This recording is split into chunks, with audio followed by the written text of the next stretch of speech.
We're heading to Florida to step inside 4 remarkable homes that blend personality and charm into inviting spaces. First, we visit a vibrant guest house where playful furnishings create a luxurious retreat for a growing family.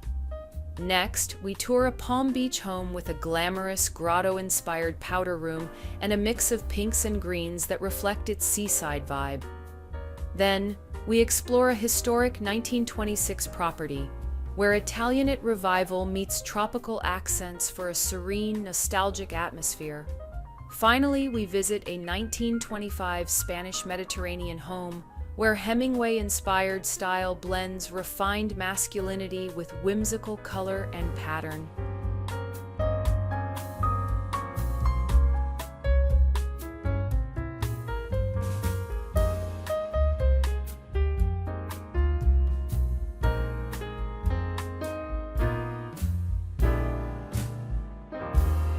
You're watching Homeworthy, where we believe every home has a story.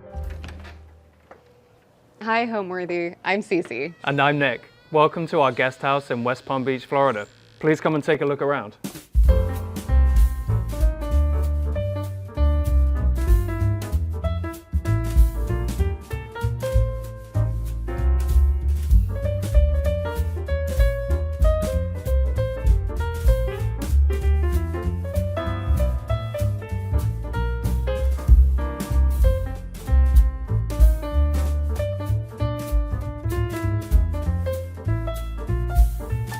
You're watching Homeworthy, where we believe every home has a story. I'm Cece Bowman. I'm Nick Bowman, and we're in West Palm Beach, Florida, in our guest house. So the backstory behind this is we're actually neighbors.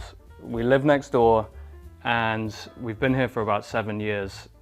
During that time, our family has grown, and we needed space for our little ones to run around in, and we wrote a number of letters to the lovely neighbors next door who finally gave in or were ready to sell to us. And really the idea behind it was put up a couple of soccer goals, a big trampoline, but what came with that land is a little dollhouse for Cece to play with. And I actually never saw the house before we bought it. Cece was the one that took the phone call saying, we're ready to sell. She said, yes, but let me check with my husband, but yes, we'll buy it. And we really did buy it sight unseen. The first time we walked into the house, we really had no idea what we were walking into, but we knew the family who owned it before had been here since 1972. They raised 6 children here. They're the nicest family, and nothing had changed, I think, since 1972. So there was blue kind of shag carpet everywhere. Curtains all over the windows, so you couldn't see really outside much. So what we walked into was kind of a dark, sort of old house, and we were so excited when we finally closed on the house on June 1st, so just about 6 or 7 months ago. We ripped the curtains off and actually ripped all the carpet out ourselves to reveal some true treasures that were lying underneath. So, for example, there's a beautiful terrazzo floor here that you'll see later. But as we stripped the house of all those heavy things, it became this light, pretty space, and we realized that we had stumbled across something really special. My first impression was I didn't know people had carpet in Florida. And then I learned about popcorn ceilings as well. Oh yeah. We had our work cut out for us. The biggest challenge of the renovation was just the amount that we had to do. All the windows basically had cracks in them. And at first we started by saying, okay, we're gonna do as little as possible to bring this up to snuff. And as we went, instead of replacing just a pane of glass here and there, we realized that we really were just gonna get so much more into this that we had to bite the bullet. So we got all new windows, we skim coated all the ceilings, we had a terrazzo company come in and restore the flooring. And so those were kind of the biggest construction things that we did. Other than that, we didn't touch anything in the house, really. I think it helps that someone broke into the house. Someone literally smashed one of the windows, and we thought, okay, we have to repair one very big window. We might have to rip the Band-Aid off and just do all of them and make them shatterproof or hurricane-proof, and actually just go all in. That was probably our biggest unforeseen expense, but it's really opened up the house and gives it so much light at the same time. Yeah, it was a blessing. The design direction for the house is different from our house because every single thing in here is new. We wanted a place where the kids can come in from the yard and jump on the sofa with messy feet and not care. So everything was done based on the fact that we knew it would get used and loved, and we could spill red wine and not really care. So there's nothing precious, there's nothing super sentimental. We just wanted it to be pretty, and which is totally different from the house we live in, right? It's also kind of a chance for me. I'm an interior designer for Kemble Interiors in Palm Beach, and it has been a fun opportunity to kind of get my hands dirty with some of the work that we do for our clients too. So you'll see in some of the rooms we've stenciled walls, and Nick and I did it ourselves. And it's really just a colorful, bright, happy design that we think fits in with what people like to see in Palm Beach. Welcome to our living room. This is the first room you walk into when you enter our house. And what's amazing about this house is that when we first purchased it, it had blue shag carpet wall to wall everywhere that you can see. And the day we closed on the house, we personally ripped it out. So what was underneath, which was a big mystery to us, ended up being this beautiful terrazzo floor that we had a restoration company come in and completely sand down and re-polish and make perfect, which is awesome because it's casual, it's very Florida. It also just lends itself to the fact that we're in a 1950s ranch house in West Palm Beach. This is just really classic. So we were lucky to find this underneath the rug. This room is where we have cocktails, we entertain. Again, when we first bought the house, the curtains were covering all the windows. You could not see outside. There were shutters, awning shutters above the windows that covered your sky view. So we removed all of that, and what was revealed was this bright, sunny place that we love to hang out now. Coming back to the floor, I think that's probably my favorite thing that we inherited, and I think it's worth saying that it's always worth peeking what's under the floor and seeing what may or may not be there. This really opens up, I think, the light. It has some color in it, but it's bright, it's white, it allows us to play off it, and you never know what's under there. It took some TLC to bring it back to life and restore it, but I think it's my favorite thing that we inherited, at least. The walls are a Benjamin Moore soothing green. Nick and I actually went to the paint store, which going to the paint store as a couple is terrifying. It should never be done, but we didn't disagree. So we came home with all the paint chips and laid them out on the floor, and what you see in the house are all these different happy colors. We don't have any white walls in this house at all. So Benjamin Moore really was where we went for the color inspiration. The curtains we actually found on Etsy. The gentleman who is the Etsy vendor pleated them for us to the correct widths and was really helpful in making these for the room, but they weren't custom curtains made in a workroom in Palm Beach. We did have the installers who I work with at work install everything, because things like that are just what gets knocked around first. So we used really good installers, but the actual items that you see are very casual and not custom. Even the artwork actually is from Target. So we had fun. We just wanted it to be colorful and happy and kid-friendly. The floor plan in this room was tricky to figure out.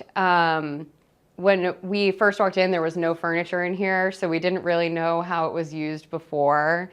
And it kind of, after drawing this in on CAD several different ways, this just seemed to make the most sense. And it's a fun place to get cozy with our children and friends.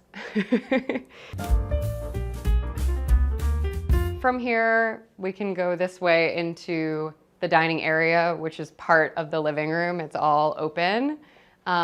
These here are really fun Mary Maguire art pieces. They are very islandy and sort of follies, which is appropriate because this house is our folly. The frames are actually from the Kemble shop, Kemble Interiors, where I work. And we use these as gallery wall frames in a lot of our projects. The bamboo is just perfect for Palm Beach. And then as we come into the dining area, you'll notice that the two chairs at the head of the table are different from the side chairs. There's nothing more fun than mixing it up. There is something about having all the same chairs, just a sea of chairs around a dining table, that is traditional, but sometimes it's fun to have two different chairs at the head that are tall, or even to have benches on each side of a dining table just for fun. This mirror is really special to me. I was fortunate enough to collaborate with Fleur Home, a mirror company that does really magical work. They took an inspiration image that I found and were able to create this massive mirror. And it's called the Coco mirror, after my mom. And they actually sell it on their website. And hopefully I get to do more things with them. But it's all wood cutouts, it's layered. It's just taking something that a lot of times is just rectangular and doing something totally wacky with it. So that's really fun. To dress the table, we tend to not use flowers. We just go find shells in Harbor Island or down the road and like set the table with something a little less traditional. You can have orchids coming out of them. You can do so much fun stuff with something other than just regular flowers. The placemats are leaves, again, just something out of the ordinary. These bowls were found on the internet, just scouring for old vintage plates and dinnerware, and I love the pop of color. When we have parties here, it's like a picnic. Everybody brings something. There's a little tiny oven and a 4-burner stove, and it's just simple stuff. So, you know, a lot of it is about cocktail hour and some of it about eating good food.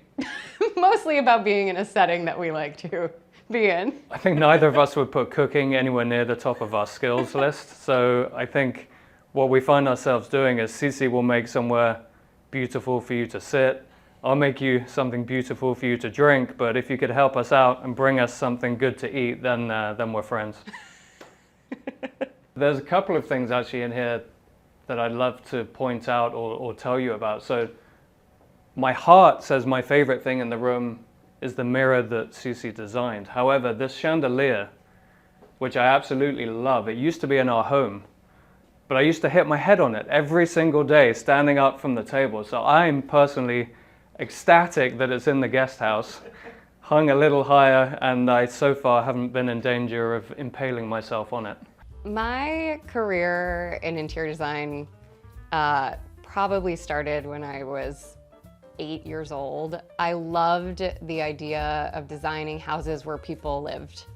And I would draw island houses. My family and I used to go to St. Bart's every year, and the houses there are just magical because you have to go from the bedroom to get to the kitchen. You actually have to go outside. And at that time I lived in Vermont, where that wasn't really an option. So I just dreamed my whole life of designing tropical houses. And in high school, I took architecture classes, and I continued that through college as a minor. And then I went to the New York School of Interior Design for 2 years and eventually moved to Palm Beach, where I felt like that sort of tropical drive took me. And I started working at Kemble in 2011. It's the most magical experience I could have ever asked for. The creativity within that company is just unbelievable, and what I have learned in the last 13 years of being there has really shaped who I am and also my design, obviously.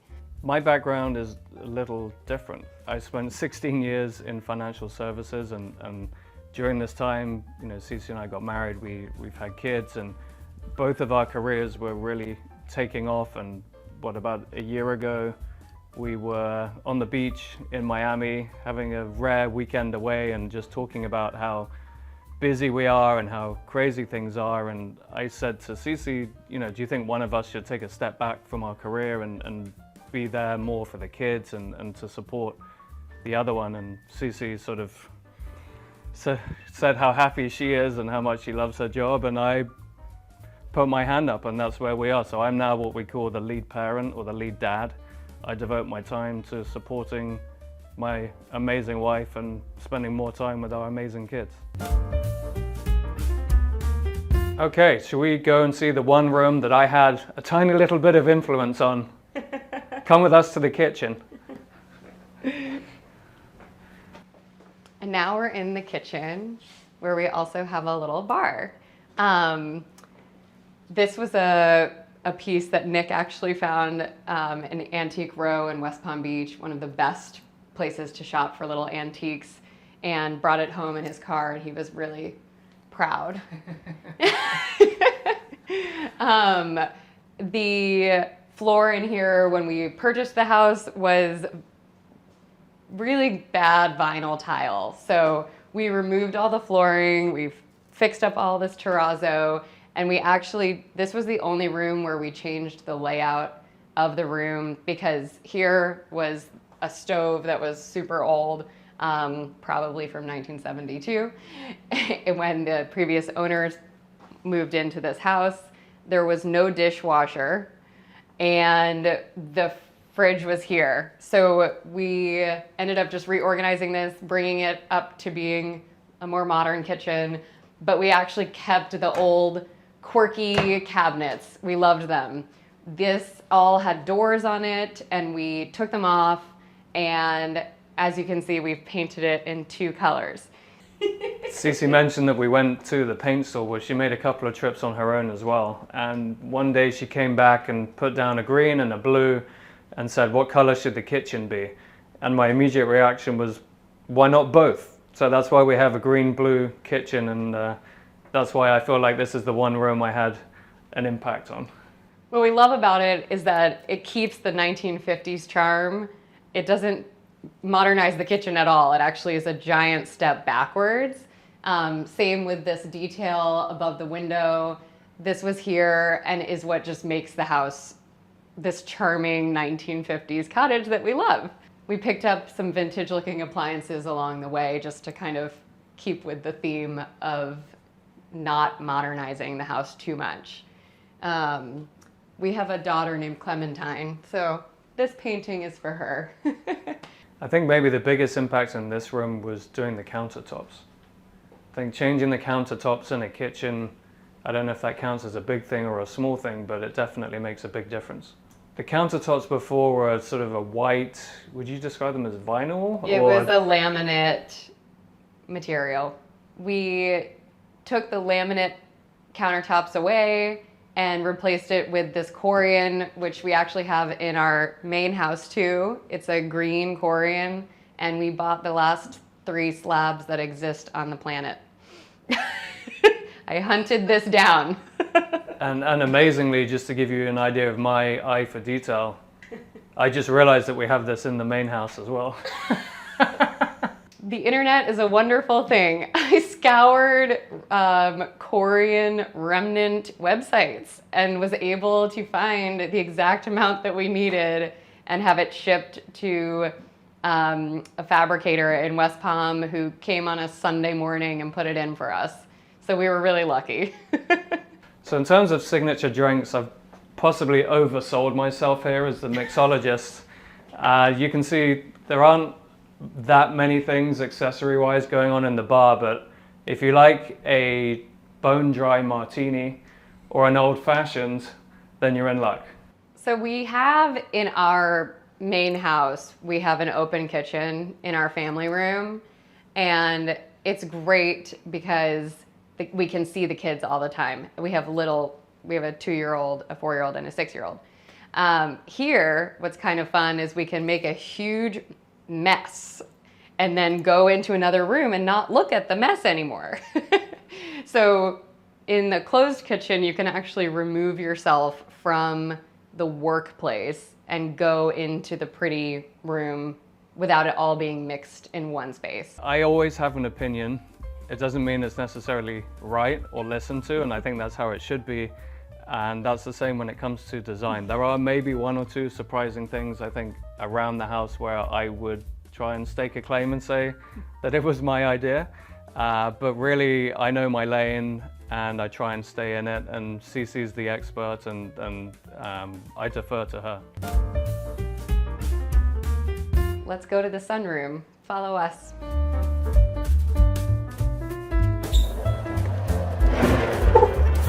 Welcome to the sunroom. This is the sunniest room in the house because we have 2 huge windows that are wall to wall and floor to ceiling.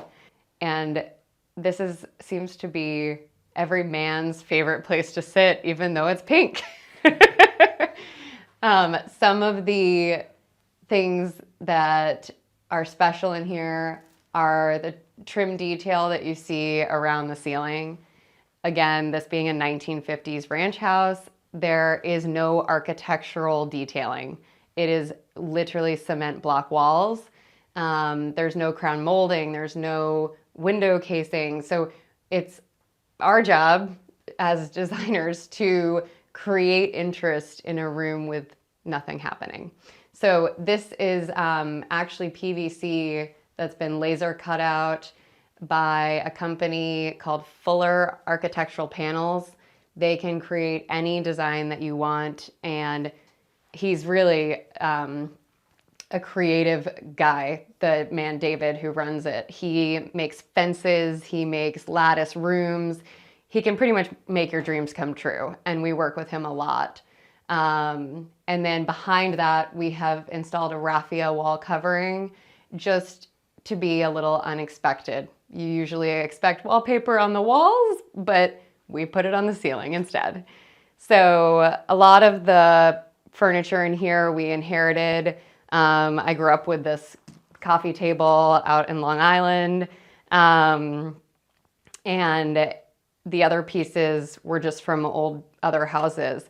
The side tables here are new, and then this is a vintage piece from Palm Beach Regency, one of the better wicker stores in West Palm Beach, our favorite. And this is just where the kids close the door after dinner and come and watch a movie. It's kind of like a little library, which is what makes it special. What's funny about this room is everyone we know walks in the front door and wants to sit in here. I think because it's a small room, people actually feel enclosed and happy in here. There's something about the proportions of the room that just make you want to be in here.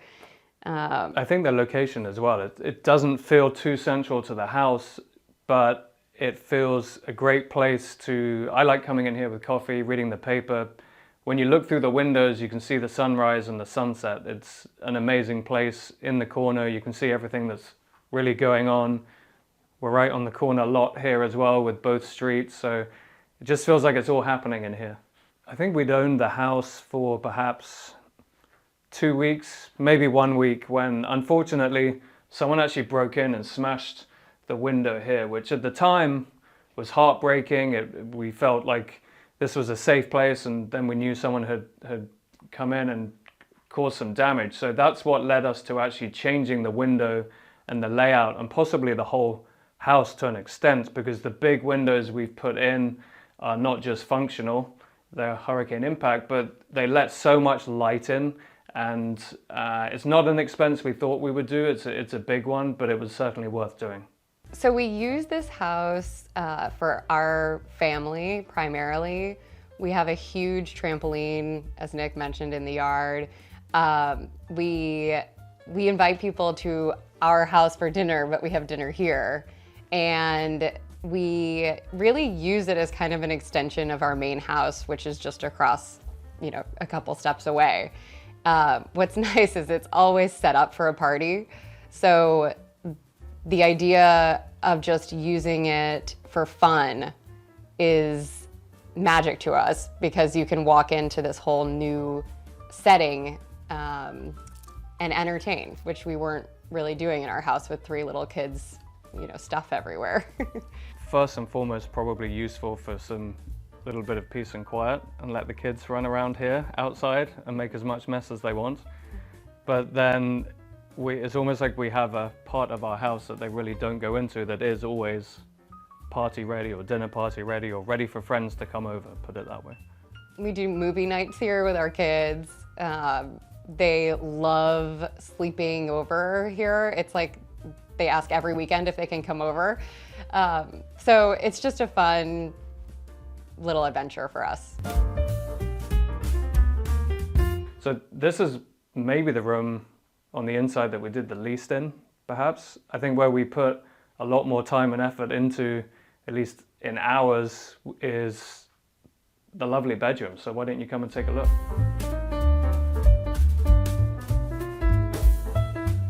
Welcome to the queen guest bedroom that we call the wicker room.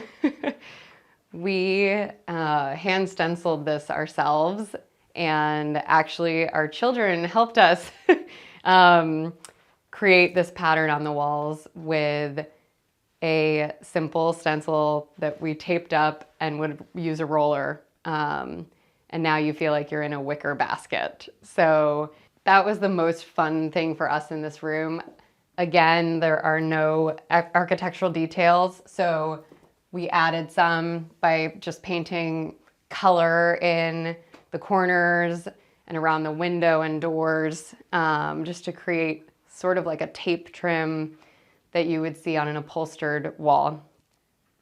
The curtains in here are, again, Etsy, that we found. The pattern just made us happy. It's palm trees. We're in Palm Beach, so West Palm Beach. It just made sense. And then we have a wicker headboard that we bought on Amazon. And we just love wicker. The use of wicker here is just a natural material, so it makes good sense. And these little French specimen pieces were actually picked up by a newer store on Dixie Highway called Heirlooms. Nikki there has an insane collection of antique rugs, and probably the coolest rug showroom I've been to, where she lays the rugs out for you and your clients with big lighting and beautiful photographs, which in the antique rug world is very unusual to find. So I visit her quite often and picked these up along the way. We had a wood floor in here that was parquet, and it had a lot of damage from the blue shag carpet that covered it for a long time. And not just from the carpet, right? I mean, if we were standing here 9 months ago, I'd be about 1 foot shorter as we had holes in the floor. And there was a hole here. So we had to fix that, and we patched it up and hired a professional painter to come in and put the green paint on so it wouldn't wear off. This was a painting I actually picked up when I lived in New York City. That's when I was interning with Decor, the bespoke mural company. And we used to go down to the little flea markets and pick up pieces from artists that were there. So that's probably the first painting I ever bought myself. I think the trick to making budget-friendly decor feel high-end is rooting, looking for the diamond in the rough, going to the stores where things are priced nicely, and not just taking the first thing that's in there, but really looking for something that you actually like. And case in point might be the bedside tables here, which I really liked spending about 8 hours building and putting together with their tiny screws, but it was budget friendly and they look great in the room. I almost lost Nick on that one. He almost quit the guest house. But you're a trooper. So welcome to the master bathroom. I think this is perhaps the most vintage room and the least touched during the renovation. Is that fair? Yeah, we didn't do anything to this tile. This is probably from the 1950s. And we painted, we put a shutter in the window, and this light fixture is probably the most special thing. It's by a company called Stray Dog Designs. We do a lot of work in Boca Grande at the Gasparilla Inn, a really special place. And Stray Dog has made huge amounts of completely custom light fixtures. One was 14 feet high and was a swirl of fish. So they're really a cool company out of Mexico, and it's all paper mache and handmade. So I love working with them. And for those who are doing anything like this and working to a budget, you'll see that the bathtub it's set in. It would have been easy, not literally, but easy to rip that out and tempting to put a new one in. But actually, for what, $100 or so, we were able to have the existing original bathtub refinished and brought back to life. And I think that was much more fun in keeping the character of the house. And the doors, by the way, the doors for the bedrooms, I think all came from Home Depot. Yeah, right? But they made a big difference, just a little tweak like that. Should we go and see the master bedroom? Yes. Come with us. Welcome to the primary bedroom of the guest house. This is our king bedroom, the main bedroom that most people use. And this is where Nick and I have spent the most time working with our hands. So every one of these flowers we actually painted. Well, we started by painting the walls blue, and then we painted the flowers on top. You can see in here, again, that we have used a trick. Instead of a crown molding, we actually painted a scallop around the edge of the ceiling just to create something fun to look at. When you're lying in bed looking up at a white ceiling, it's not as much fun as having something there. We picked up a lot of this stuff along the way. Nick and I drove down to Del Rey to get this chair. The guy practically couldn't wait to get rid of it. I think that the furniture in here is fun, is everything has its own story. The bedside table has moved with us at least one time. I think at some time it was in one of our children's bedrooms, if not two. The desk used to be a different color. It was a darker color, and as you might see in the house, the theme, it tends to be brighter, or at least paired with white, so we had that painted. And this was something that was new, which I was delighted with when we opened it up and didn't require assembly. In here, we have bamboo curtain poles that have a painted detail. And this is kind of a fun thing. So my grandmother was the first person to receive a master's certificate from the Isabella O'Neill School for Hand Finishing in New York City, which is a very specialized faux finishing school that probably has the best finishes that you can find.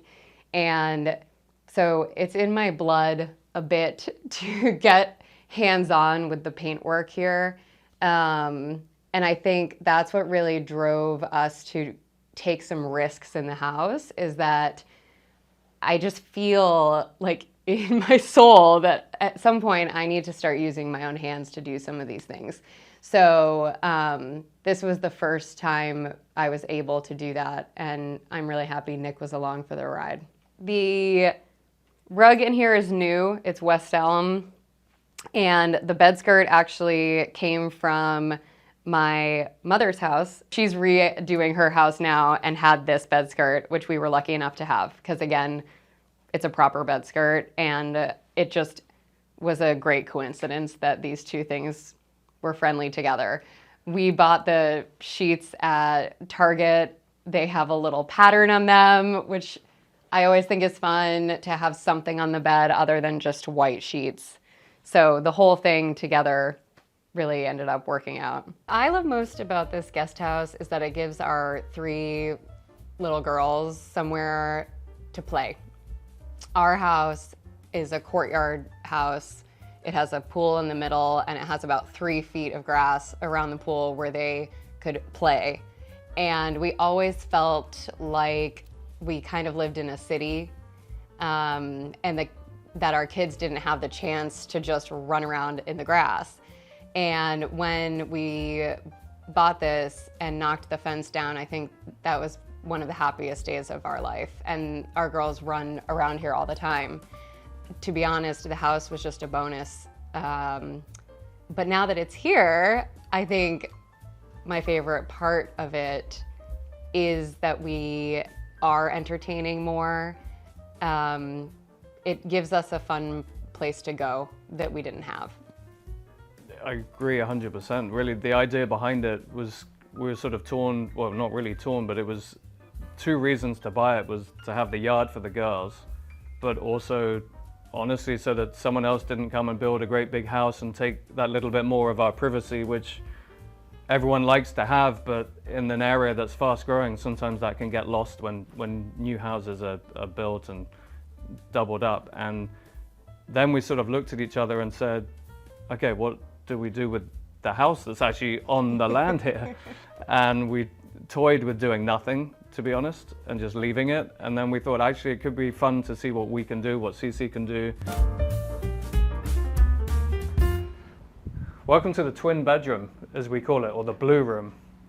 Possibly the one that gave us the most headaches. I think if the rest of the house gave CC sleepless nights, this is the room that gave me all of mine. We made a decision to pull up the floor in here once we realized there was terrazzo, having seen it in the rest of the house and loving it. What we didn't expect was to get halfway through pulling up the top level of the floor and realized whoever poured the terrazzo stopped, and what then flowed was just solid gray concrete. So we made a decision initially to glue some vinyl tiles down, which weren't very Florida friendly, and started popping straight back up.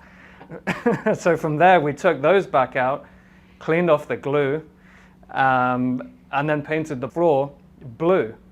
We chose the floor color to be a dark blue so that it wouldn't show marks and all the things you don't want it to show. And then we painted the walls and the ceiling in sort of a paler blue. And so we do call this the blue room because it is very blue. But we also wanted it to be a fun kids room if we had friends or family staying here. And so this is the only room that has twin beds. And the fish that you see above, this is something that we love to do, is to create sort of a series of something interesting instead of just your classic art. So we found a Romanian woman on Etsy, again, who makes these in all different colors, and we hung them in sort of a school of fish pattern just to give the room something fun. But this was definitely the most challenging room. It had wood paneling on the walls that we had to take off.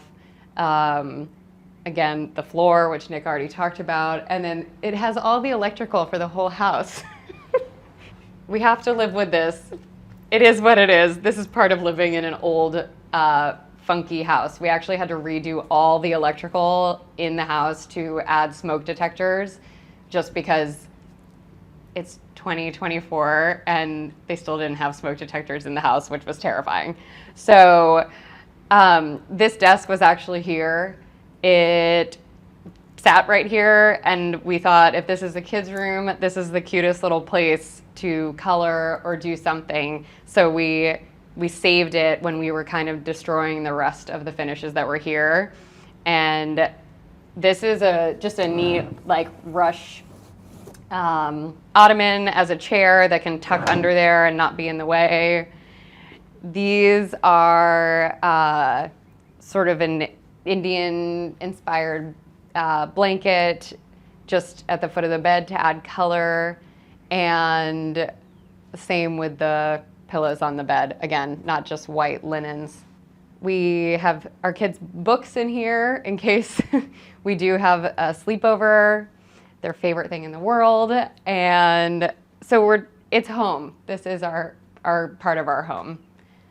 The dresser is a really neat piece from Palm Beach Regency, and it's just an old classic Florida look with the split rattan, and it's good storage. If you actually follow me over to the bathroom, this is where we came up with the blue room, because as you can see, the existing tiles are blue and yellow, and we love the funkiness of this. So we wanted to preserve this and basically create a room that would come off of this bathroom so that we wouldn't have to destroy any of what was there. But I mean, I just love like the little soap holder in blue. It's so quirky. So this was the beginning and this was the result. The word home for me, home is where the heart is. You know, my home, as I will sometimes say, let's go home, let's take the kids to England. But home is here as well, and so I mean it when I say home is where the heart is, because I moved here to be with Cece, and now we have our little family. I think that wins. I don't have anything to say.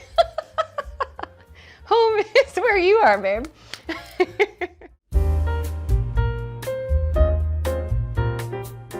Today on Homeworthy, we're taking you to Palm Beach, Florida for a look inside interior designer Jessica Lagrange's show-stopping home. Jessica fondly named the home Coup de Fleur, or love at first sight, since it captured her heart the moment she stepped inside. An extensive renovation allowed Jessica to capitalize on the home's already great bones and fully embrace the Palm Beach aesthetic. So much so that she even designed an incredible grotto-inspired powder room that is covered with seashells. Throughout the home, you'll notice layers of pinks, greens, and traditional elements, completed, of course, with a touch of glamour.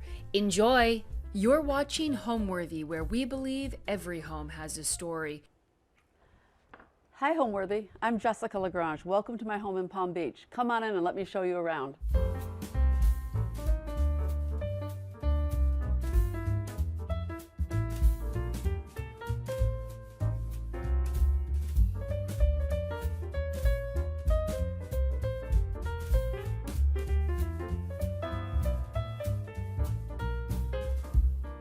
Hi Homeworthy, I'm Jessica Lagrange, an interior designer in Chicago and Palm Beach. Last time we were together, we were at my home in Chicago. Now I'd love to share with you my home in Palm Beach. When we bought this house about 3 years ago, the house had undergone several renovations. I think the last one was probably 10 years prior. It was fine, but it was nothing special. We thought we'd live here during COVID, see what it was like. Of course, we knew we could improve upon it, and that's what started this renovation. Much more complex than we imagined. Mechanical was not up to date. A lot of the finishes, of course, were not up to date, but it was easy to take care of. I think what we did first was to make this foyer a little bit more special. We aligned some of the openings, which were not aligned. We put in this beautiful limestone floor from Paris Ceramics, very Regency Palm Beach style with the black and white checkerboard pattern. I also developed with Fromental, a wonderful wall covering line, this gorgeous hand-painted wall covering on grass cloth. We customized the colors and the placement of everything. The staircase was here, very appropriate for the house we felt, so we didn't change it. Did some great lighting by Paul Ferrante, and found these beautiful vintage garden statues at a store in West Palm called Casa Gusto. They're my favorite, my little pink flamingos, cast iron pink flamingos. Another favorite piece in the entry that I found is this beautiful plaster table from Liz O'Brien Antiques. It looks like the inside of a shell. I paired it with two kind of chinoiserie vintage chairs that we found and a contemporary mirror. So I think it's a good mix. I like to mix things up, and I think you'll find that as we go through the house. We bought this house a couple of years ago because my partner and I wanted a secondary home. He wanted to be somewhere warm. He's semi-retired now, so he wanted to spend more time in a warm destination. We came down to Florida, fell in love with Palm Beach. We had a little bit of history here, but not a lot. We toured the island from end to end and luckily ended up on the north end of the island. Steve was going to be spending more time in this house than I am, because I am still working. And he tends to be a little bit more colorful, a little bit more traditional. So this house was designed differently than our house in Chicago. We're not in an urban environment.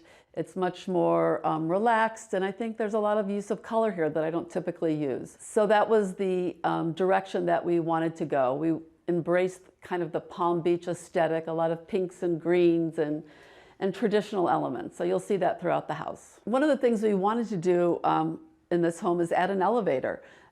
This house is only 2 stories, but we knew as we were possibly aging in place that an elevator would be helpful. So we took the front hall closet and turned it into an elevator, which has been very helpful with guests and suitcase. So that was a nice addition that we did.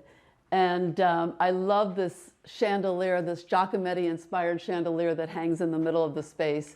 It's by Bourgeois Boheme, and a little plaster and gold leaf, and I just think it looks stunning here. I'd love to show you my favorite room in the house. It's the smallest room in the house, but by far the most spectacular. Right off the foyers, we have our powder room.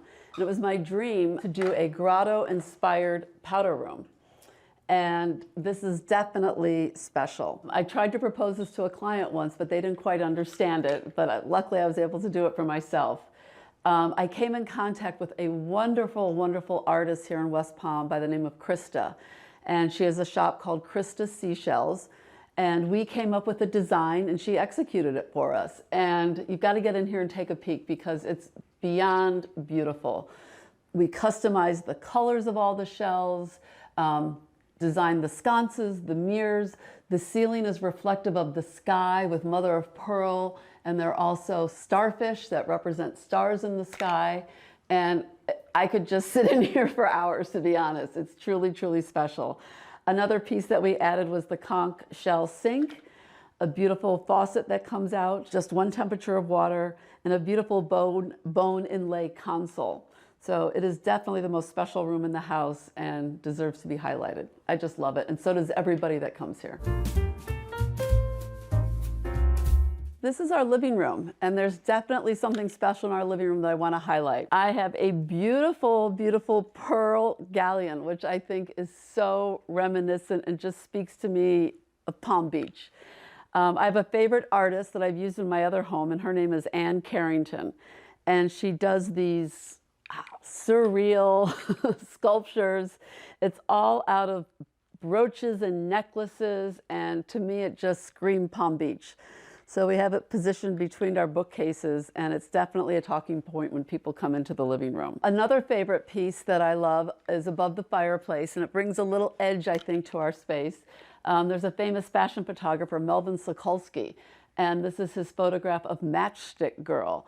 And I just love the look on her face with the matchstick in her mouth, and brings a little sexiness to the space, I think. It's a hodgepodge of different furnishings in here, different periods, pieces we've reused from other residences. Love the chairs that are done in a vellum finish. Beautiful, beautiful Holland and Sherry trim that we custom colored for the edge of the draperies. And also what is special about this room is the paint color. The paint color is a Faro and Ball color called Setting Plaster. And we've used it on a couple jobs, and I've used it here in our living room and also outside at the Folly. And there's something about this color that is just incredible. It's not too pink. Everyone looks good in it. And I don't know, I think it's very, very successful in here. If you take a look around on the back wall here, we've got an installation of gold butterflies by an artist by the name of Paul Valinsky. It's a migration. I just think it looks very, very graceful and adds a little depth to the walls. Oh, another favorite piece of mine, and I have a good story about this, is this wonderful collectible Tony Duquette lamp. I had used this in a showcase house many years ago, and it was stopped. It wasn't being produced anymore.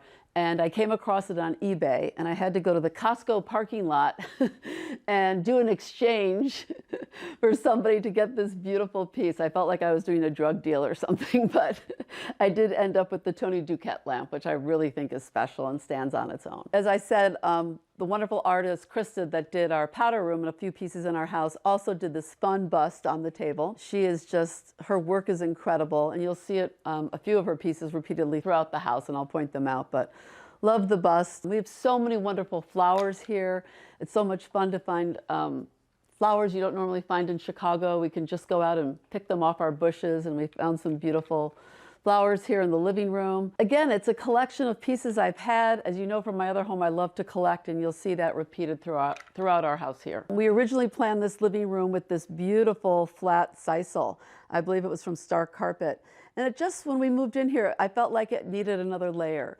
So we found this rug, and I think I found it online. The colors were perfect. It's by SKL, and I just layered it on top of the sisal, and I think it brings a little bit more depth and color to the room. Walking into this house for the very first time, Steve and I both looked at each other and said this was it.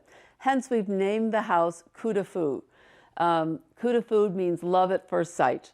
So we've taken that and we've put we've started to personalize some things around the house with the saying coup de fou. So it was love at first sight. I have a few other favorite pieces I'd love to share with you. We had this beautiful little seahorse table from Ironies here with a pink shagreen top that I just adore. It seemed to be perfect for the Palm Beach aesthetic.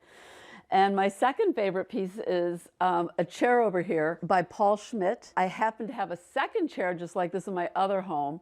He doesn't make these anymore, but I just love it. And it doesn't look very comfortable, but it's actually very, very comfortable. And I just love it by itself. It's a piece of art and has become extremely collectible.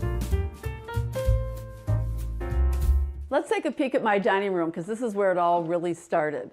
When we first purchased the house, I was out looking at all the great stores on Dixie Highway. There's so many wonderful design shops here in Palm Beach.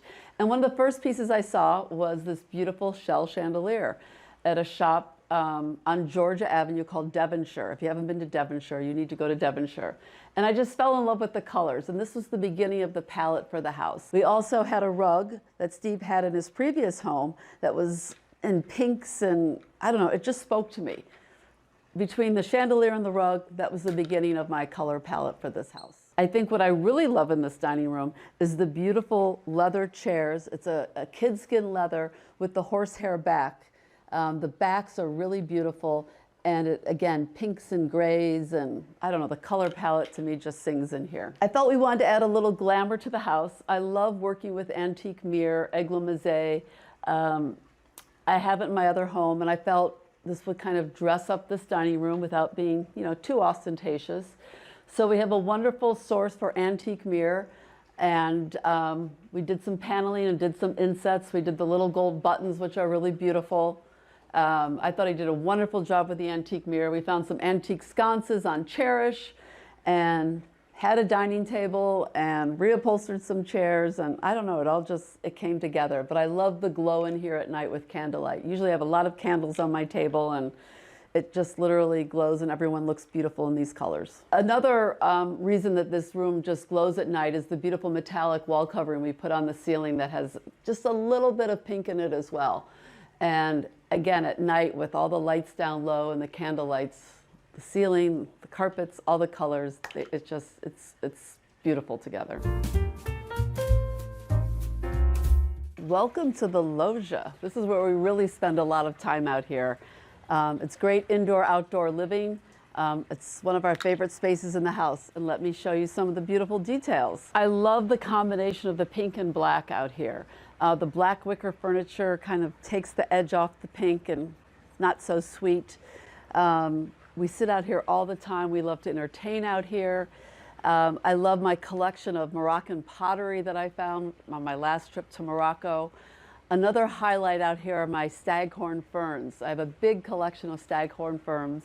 They were in my house in Chicago at one time when I lived in Lincoln Park, and we had them brought down here, and they're thriving down here, and I just think they're so sculptural and so beautiful. We have them on all the walls. So I really embraced the pink and black out here.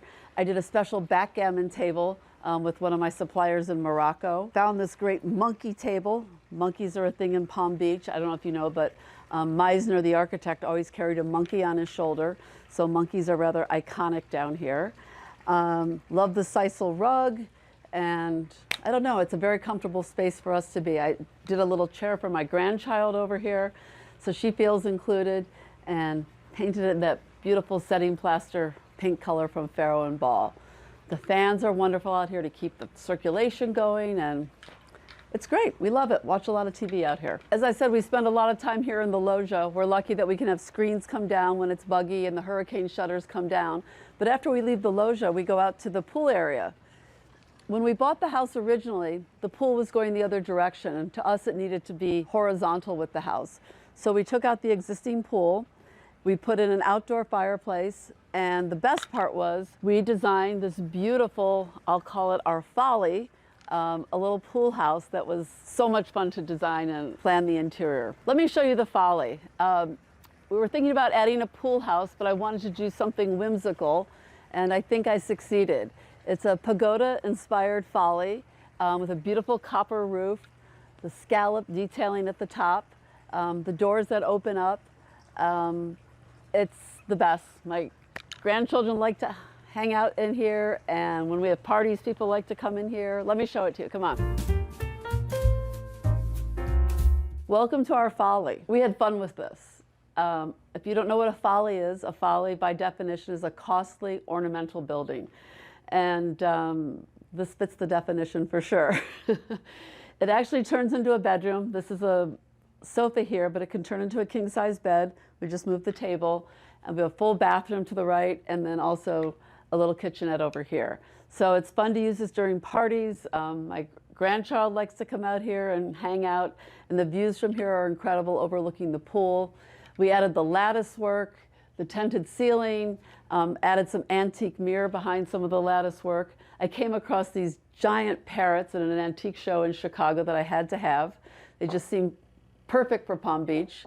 I love the Fortuny light fixtures that flank the sofa, the Moroccan tables, a great 19s kind of 60s table I found on Cherish that we painted, and it's just fun to sit in here. I think this is something that my granddaughter loves the most, is the candy bar. She loves to come in here and get candy. And then we set up a bar in here for parties, and couldn't ask for more. It's really fun. Another showstopper in this room is the beautiful chandelier. It's a silk-wrapped chandelier by Helene Aumont, and we were able to custom color the tassels and the cording and everything. I think it's beautiful in here. Another favorite source in West Palm is a shop. It's called Casa Gusto. And not only do they have exquisite furniture and collectibles, but they also do a line of papier-mâché, decorative leaves, and they even do papier-mâché rooms, if I remember correctly now. But if you don't know Casa Gusto, you need to go there. But we love to layer in different things. Also, you have to take a peek at this powder room. I've used these beautiful Moroccan tiles a great wallpaper. It's just fun. Love, again, the pink tiles, not too pink. And it serves us well when we're all at the pool. Something I came across in my shopping in Palm Beach were these pictures of follies, and I thought they'd be very appropriate in here. They're by an artist, Mary McGuire, so I put 6 different follies on either side of the entrance to the kitchenette. I think one of the toughest jobs as an interior designer is to decorate your own home.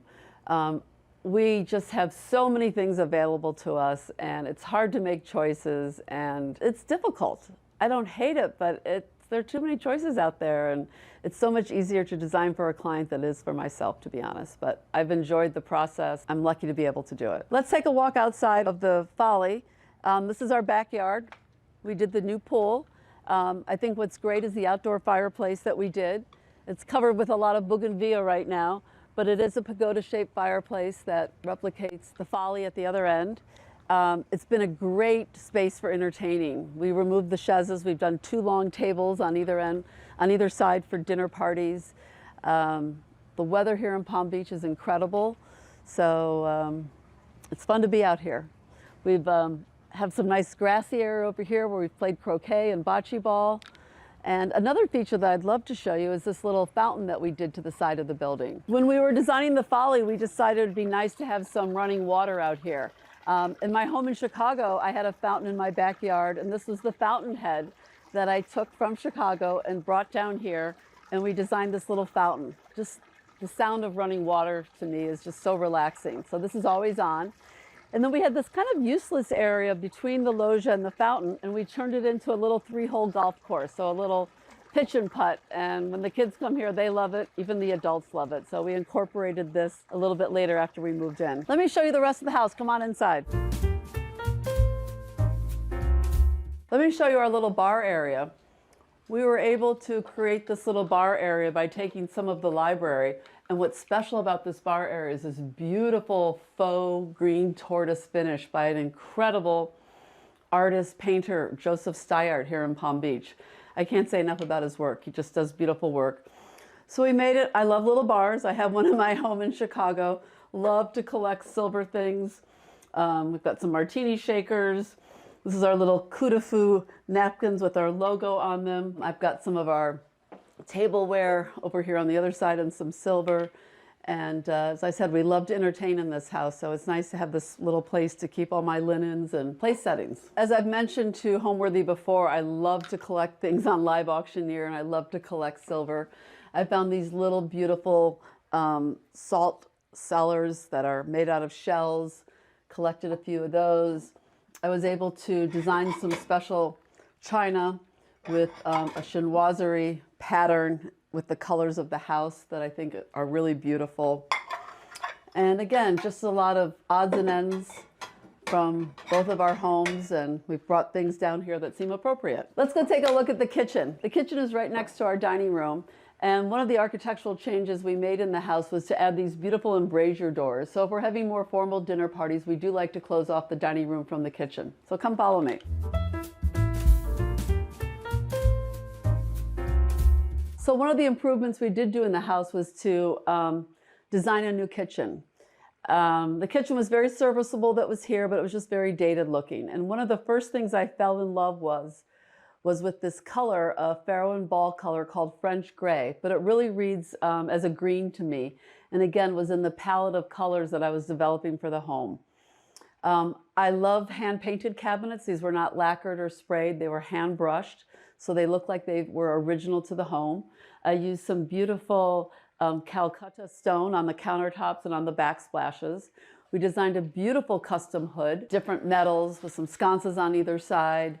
Again, all the cabinetry is painted, unlacquered brass hardware. We used a beautiful stained wood for the island, and I just think it all goes together with the other colors in the home. We tried not to use too much downlighting in the space. We did surface-mounted decorative fixtures. Again, not necessarily of the period, but they look like they would belong. Another vendor that we like to use a lot is Waterworks, and we've used Waterworks plumbing fixtures throughout most of the house, especially here in the kitchen. a beautiful walnut countertop in the back, a secondary prep kitchen there. It's an easy kitchen, and we all gather in here and have had great times. The kitchen is right next to our family room. I think at one time the family room was an addition to the home, and we kept it open and again carried the same color into this space and have a lot of comfortable seating. A lot of times when it's a little hot outside, we're in this room instead. And swivel chairs, a beautiful hand-loomed rug, again in the pinks and greens, a dining table that actually came with the house that we had refinished and added some comfortable seating. I love the sewn adjustable fixtures with the pleated fabric shades over the dining table, and it's great. We love it in here. Again, you'll have to look at some of my collections. As I've told you before and you've seen from my other home, I do have a thing for collecting. I have a series of hands. Don't ask me why I've collected hands. I just thought they were sculptural and beautiful.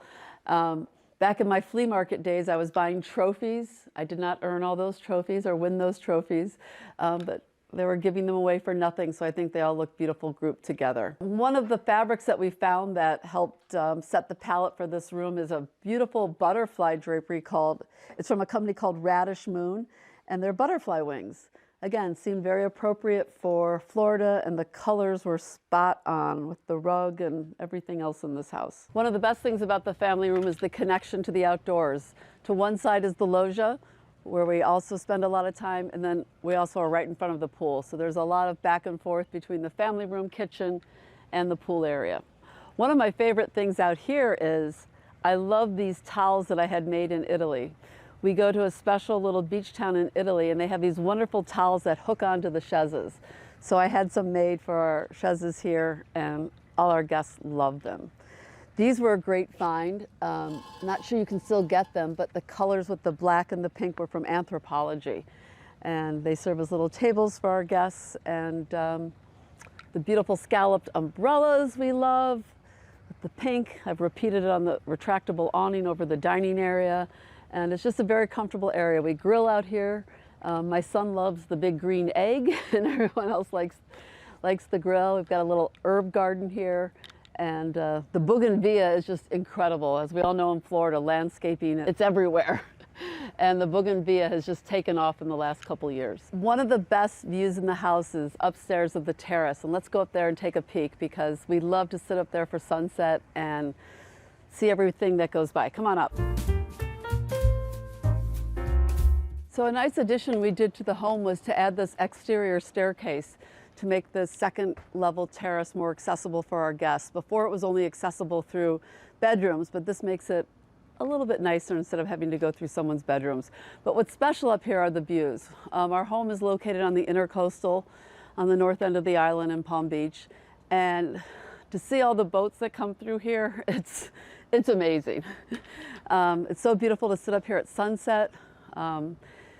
Like to bring up a glass of wine, sit outside, and watch life go by. Come on over to the seating group and let me show you some of my favorite pieces up here.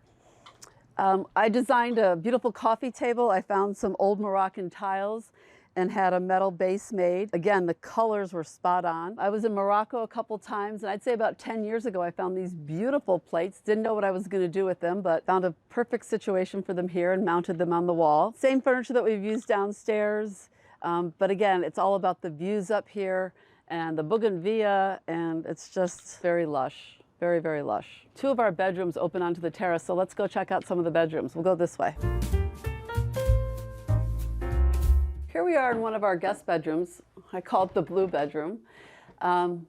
We have 5 guest bedrooms. We've done them all in king-size beds. Everyone seems to be happy with king size. And love this room, these beautiful hand-painted chests from Casa Gusto. We've tried to make all the bedrooms more or less the same, but different color combinations, so nobody's arguing about what bedroom they're gonna get.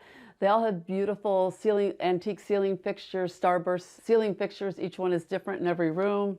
A beautiful ikat rug that we have here, and beautiful Matouk linens. Again, all the same linens in the same room, so nobody's fighting over what room is more comfortable. Something I love to do, and I want to give you a peek at this, is I love to wallpaper the insides of closets.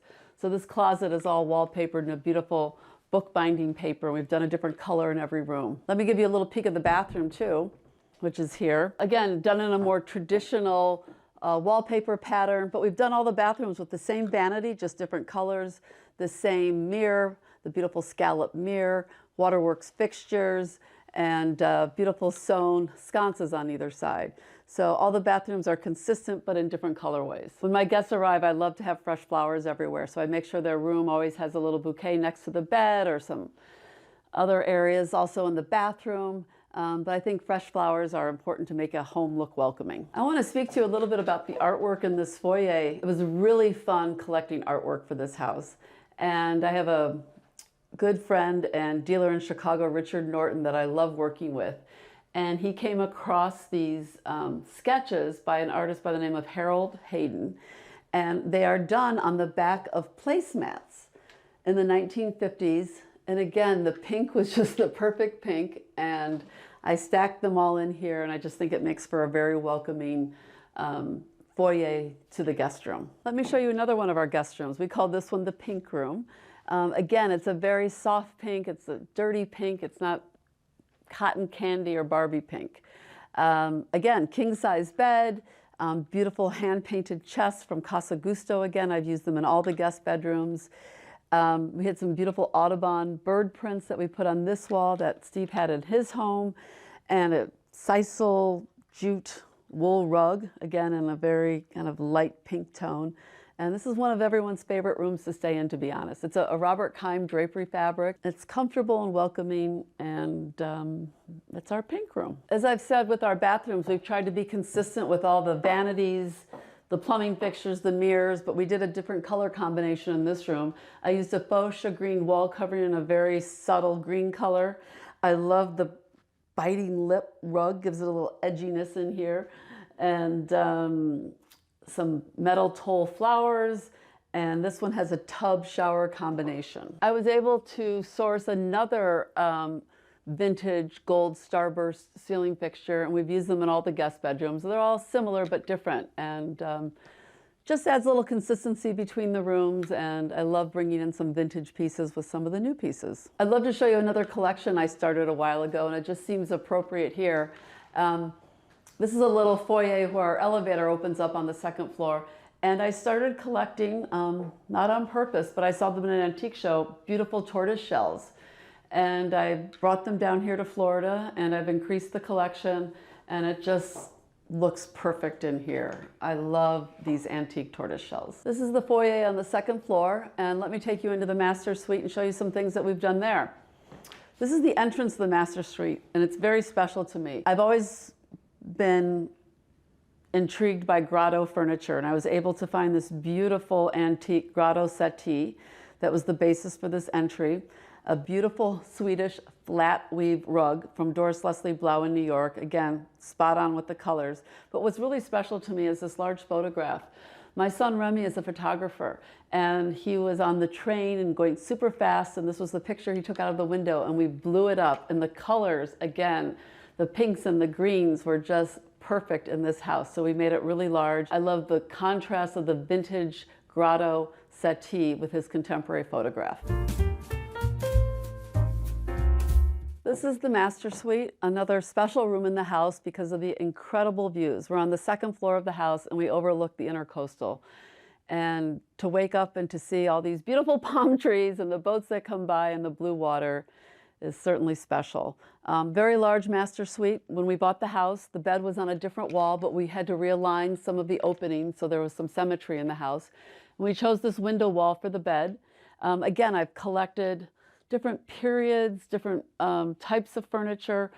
I have to say, though, one of my favorites are these beautiful, beautiful Tony Duquette lamps that I found that are in a, I guess, a metal coral design with the shell, and I was so fortunate to find these. They're, I think, stunning. I love these. They don't really provide a lot of light for reading, but they look good.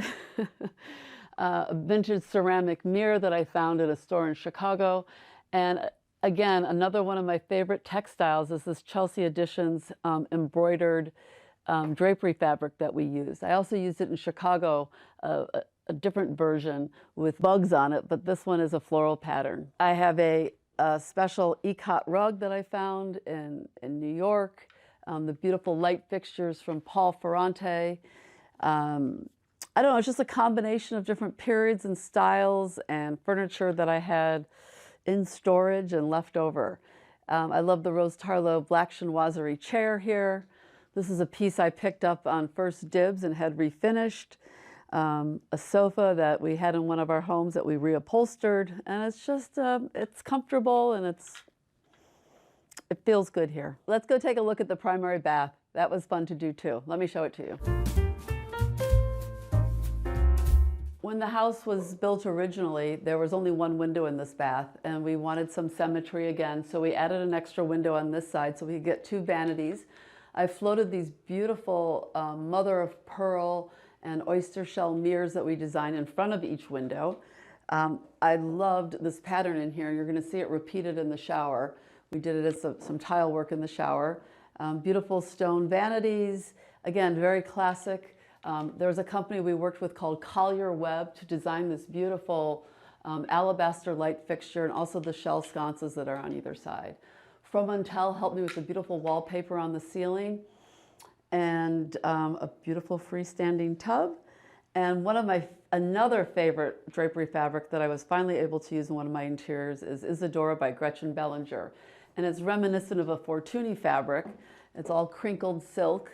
And I think it's just a classic, and it just looks beautiful in here. Let me show you in the shower the detail that we used from the mirror. We took the same pattern from the mirror and did an inlay in the shower, which I thought was very successful. The plumbing fixtures in the bathroom are from a company called Nons. They're doing plumbing now. They're known for their hardware, door hardware, but their plumbing fixtures are also really, really beautiful. So I've been lucky to spend my whole career in interior design. I was very fortunate that I fell into this industry, and I started out doing commercial work, and then I worked my way into doing residential work, and I've had my own office for 25 years now. I think what's unique about our office is that we don't have a particular style. Our work is always classic, whether it's contemporary or traditional, and it's been fun to do work down here in Florida. We've been doing work in the state for a while now, and none of it's the same. Again, this was designed for Steve and I and our personal tastes, and I pushed myself to use a little bit more color than I normally do and a little bit more traditional than I would normally do, but it still works. I think it's timeless, and I love what I do, and I'm very lucky and grateful to be in this industry. Let's head down to the guest house. I'd love to show that to you as well.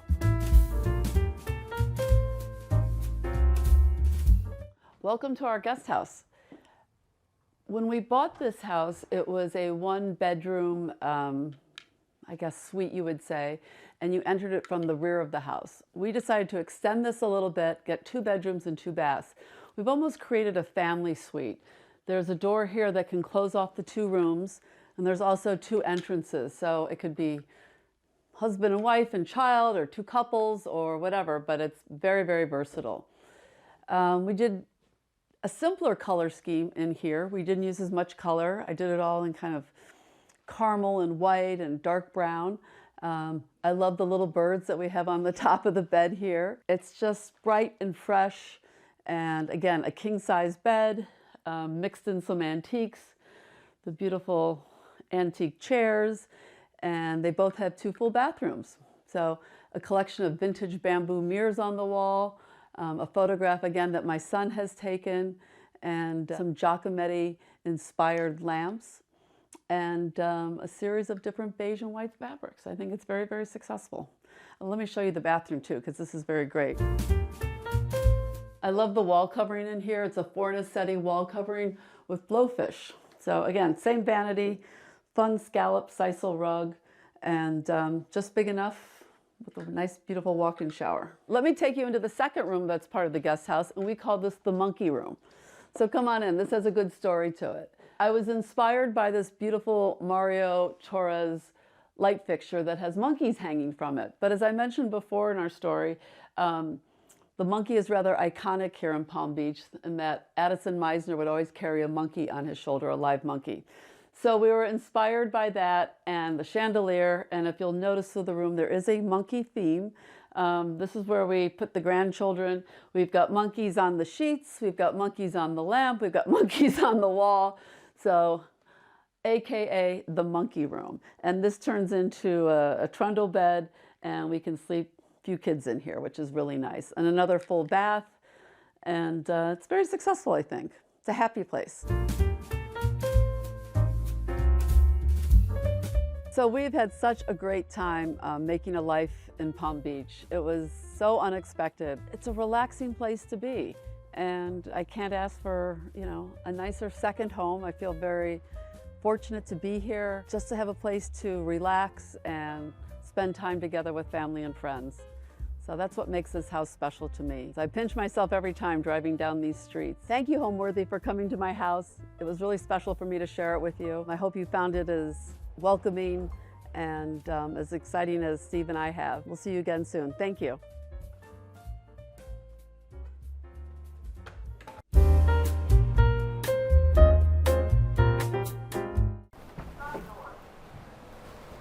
Hello, Homeworthy. I'm Natalia. Welcome to my Coral Gables home. Come on in.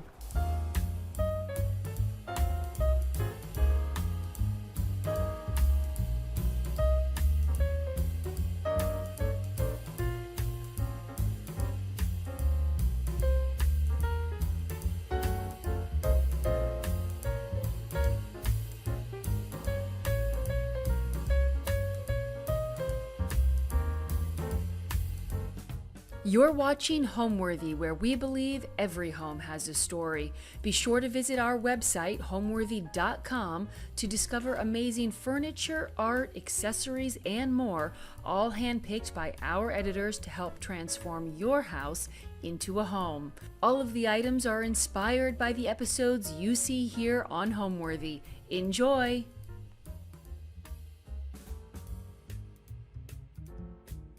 Hello, I am Natalia Millar, and we are in my Coral Gables home today.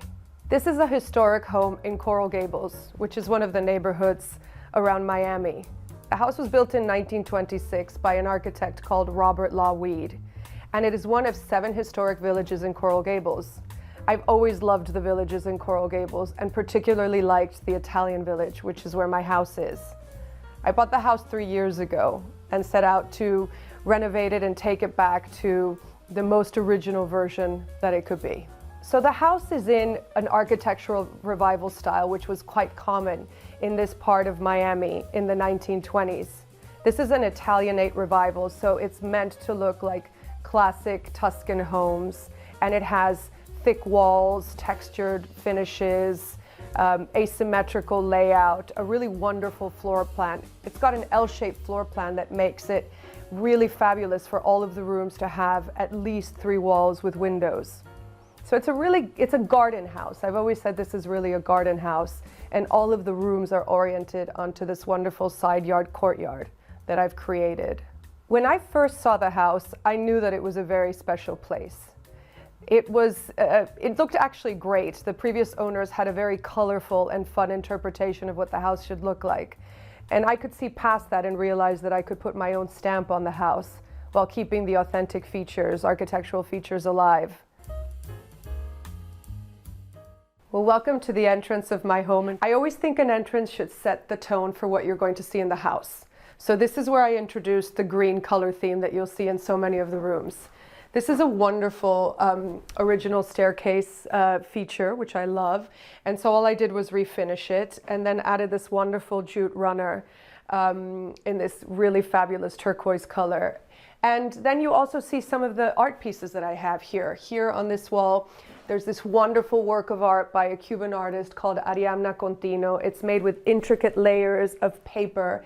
And of course, it looks like a Miami, palm leaf garden. So it was the perfect piece to have in the entrance to showcase what you're going to see in the rest of the house. So this wonderful plaster texture that you see on the walls is very typical of what you would have seen in a 1920s Mediterranean revival style home that was built in Coral Gables.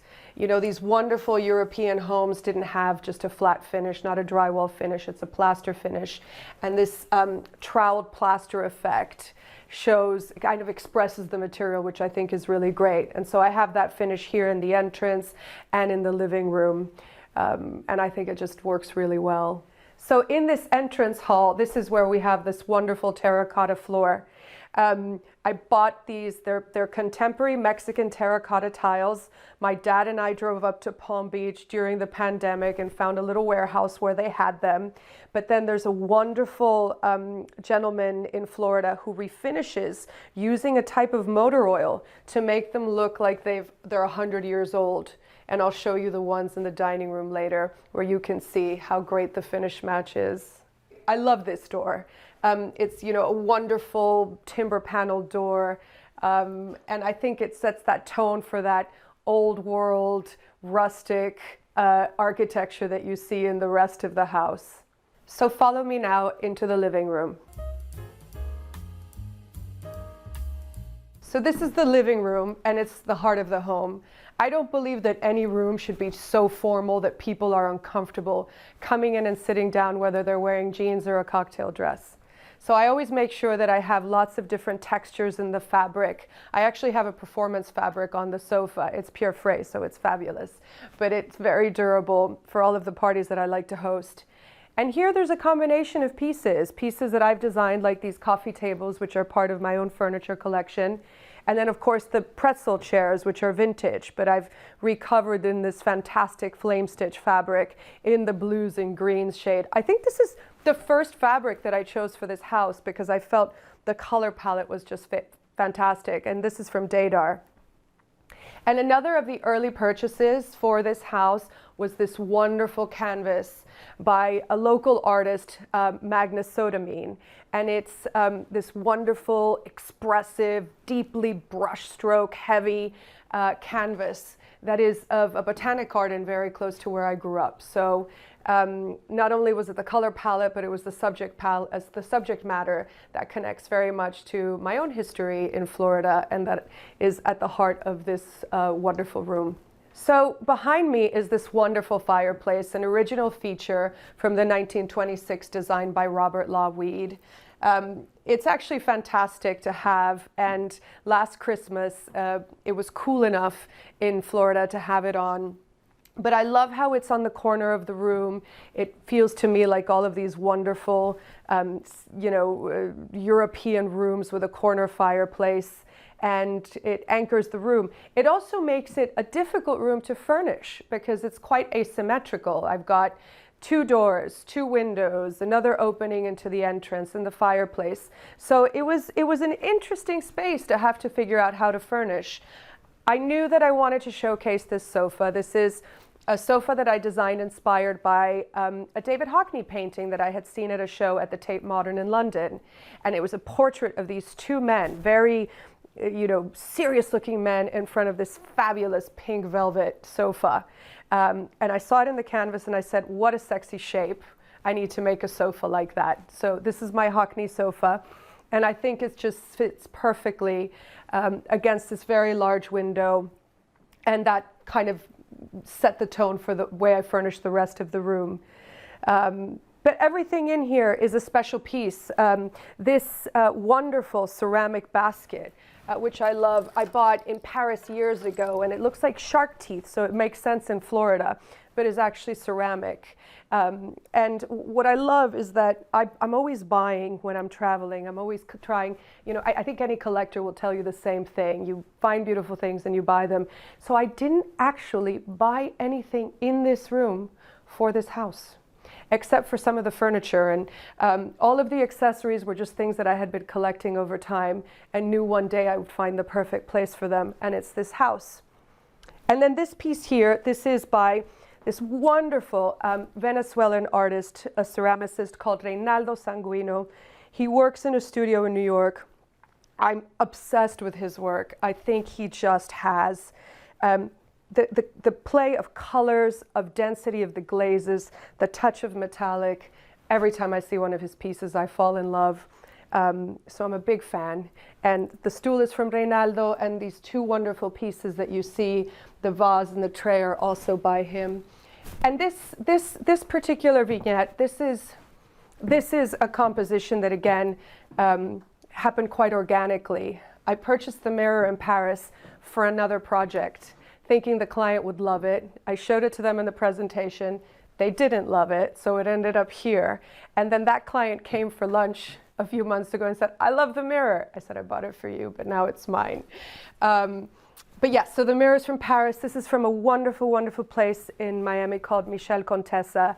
He has just beautiful, one-of-a-kind pieces of furniture, and it's all the stuff that I love, and a vintage lamp. And this wonderful, wonderful side table. I grew up in Mexico, and this is from Ago Projects in Mexico, a wonderful design gallery that I love to visit. And this, again, this combination of deeply textured timber with splatter painted brick, I think is just very cool. And this piece is very special. And I have to say, I was told by the antique dealer who sold it to me, I can never sell it. And I don't think I probably would. But it's this wonderful travertine and jade screen. Again, I bought this before this house was even in my imagination. I just saw it and I fell in love with it. It's been to London where I showed it at a wonderful room that I did there, and now it's here, and it hides folding tables for parties. The decoration of the home is really meant to be an expression of my personal style. I like interiors that are deeply textured, that are layered with pieces of furniture from different styles, of different materials, of different compositions. So if anything, this house was meant to be an expression of what it is that I love about design. For this house in particular, I used a color palette that I love, which is the combination of green and blue. And you'll see different variations of green and blue throughout the whole house. And, you know, as with everything, I think a home should tell the story of its owner. I think your personal narrative should be showcased through the artwork, through the accessories, through the pieces that you have. And as this home is so personal, everything you see here is something that I've either acquired on my travels, or has been a family gift, or I've chosen because it makes sense in South Florida. It really is a very personal expression of how I like to live. When I moved into the house, I saw that there had been a lot of additions in terms of moldings and millwork and baseboards and crown molding that just wasn't appropriate to the style of the house. So all I tried to do was to take the rooms back to what I thought they would have looked like in 1926. I've been collecting for a long time, and obviously my sense of style evolves. And pieces that I loved, I don't always love in the same way. But funnily enough, at this point in my life, I feel like I've honed my taste enough so that the things that I buy, I end up really loving. And in this particular house, which I finished about 3 years ago, there's only one room that I'm still finessing, but the rest of them, I'm still as happy with the pieces that I put in when I moved in as I am today. But there's always room for something. For example, this wonderful work of art by a local Florida artist, Carlos Betancourt, is a beautiful piece that my parents gave me last year. And that's very special. And again, it looks like it was designed for this room with the turquoise and the blue. It just connects so beautifully with all the other pieces. But again, I'm such a great believer if you buy what you love and you see something like that screen, which was so special. I knew that I would have a place for it, whether it was for myself or if it was for a client who I love to source special pieces for. I think that's one of the great things that one does as a designer. So one of the things that I think is so important when you buy a historic property is to try and maintain as much of the original features as possible. These floors, for the most part, are the original floors. Obviously, they've been repaired over the years. I had to do a little bit of repair in Florida. Obviously, you get things like termite damage, but trying to keep to this original, 3-inch board that's quite thin, but I think works really well with the scale of the room. And then I designed this wonderful rug to pick up the lines, these kind of organic lines of the pretzel chairs and the Hockney sofa. And this is one of the pieces that's in my own collection. And I love the different play of heights in the pile. So you have the flatter wool, and then you have these kind of tufted bits. Again, I'm a huge fan of texture. I think that great character in interiors comes from playing with contrasting textures. The biggest challenge that I faced during the renovation project was just trying to get as much historical information as possible about what the house had been. I bought the house right at the beginning of COVID in March of 2020. And the reality was that it had been renovated by previous owners, so a lot of the electrical systems and the plumbing were upgraded. So my renovation could primarily be cosmetic. My professional journey was not that linear, but I think from when I was a child, I was probably always meant to be an architect. I've always loved homes. I've loved traveling and visiting those museums that were a house that was frozen in time, whether it was the Newport mansions that I saw when I was at university or places I visited in Europe. I was always drawn to properties that told the story of the owners and of a time and of a place. And so after I graduated from college and I studied art history and architectural history and enjoyed that enormously because I do love history, I realized that I wanted to be more involved in a practical way and to practice architecture. So I went on to study architecture. I got my master's in that. And a few years after working here in South Florida, I moved to London, and my career shifted more into interiors, and it's been incredibly rewarding. And so now I have a wonderful practice based primarily in London, but we're also based here, where we get to do projects all over the world, and we do everything from interior architecture to interior design, furniture sourcing, product. It's a dream come true. So from the living room, the perfect room to see next is the dining room. So let me show you. So this is one of my favorite rooms in the house. It's the dining room, and the main defining feature in this space is the wallpaper. This is my Ambia wallpaper, a wallpaper that I designed in collaboration with Fromental, and I had been commissioned in London to design a Cuban-inspired room based on my Cuban heritage. And I was inspired by the work of a wonderful Cuban master, Wilfredo Lam, and I designed this, wonderful, wonderful wallpaper, wall covering, because it really is a work of art. And all the panels are custom made for each room, and they're really special. I created the color tones and the textures from using different semi-precious stones, and you can see the depth of texture when you get close up. But this wonderful room is where I love hosting lots of dinner parties, actually parties, big cocktail parties, all sorts of parties. And the double height space certainly lends itself to having a dramatic room. So I had an animal theme also in this house. I have a lot of kids visiting me, my niece and my nephews. I love them all very much. And I have a game where I say, go and photograph all the animals in the room, and that entertains them for about 45 minutes, which I think is a good start. But so Daphne the giraffe lives here in the dining room, and throughout the house you'll see other animals. Wonderful works of art, again, mostly Cuban artists.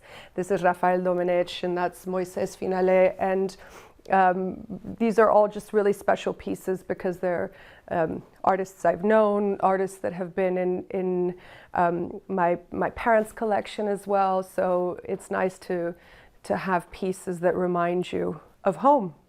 And then over here on this side of the dining room, I have these two wonderful cabinets, brutalist-inspired cabinets, which are great. And again, more ceramics and more special pieces that I bought in Paris. I think Paris is one of the greatest places that a designer can go to source beautiful pieces from these random plant people chandeliers to more work by this wonderful ceramicist that I love. So this dining room is comfortable for 8, but in a pinch I can squeeze 9.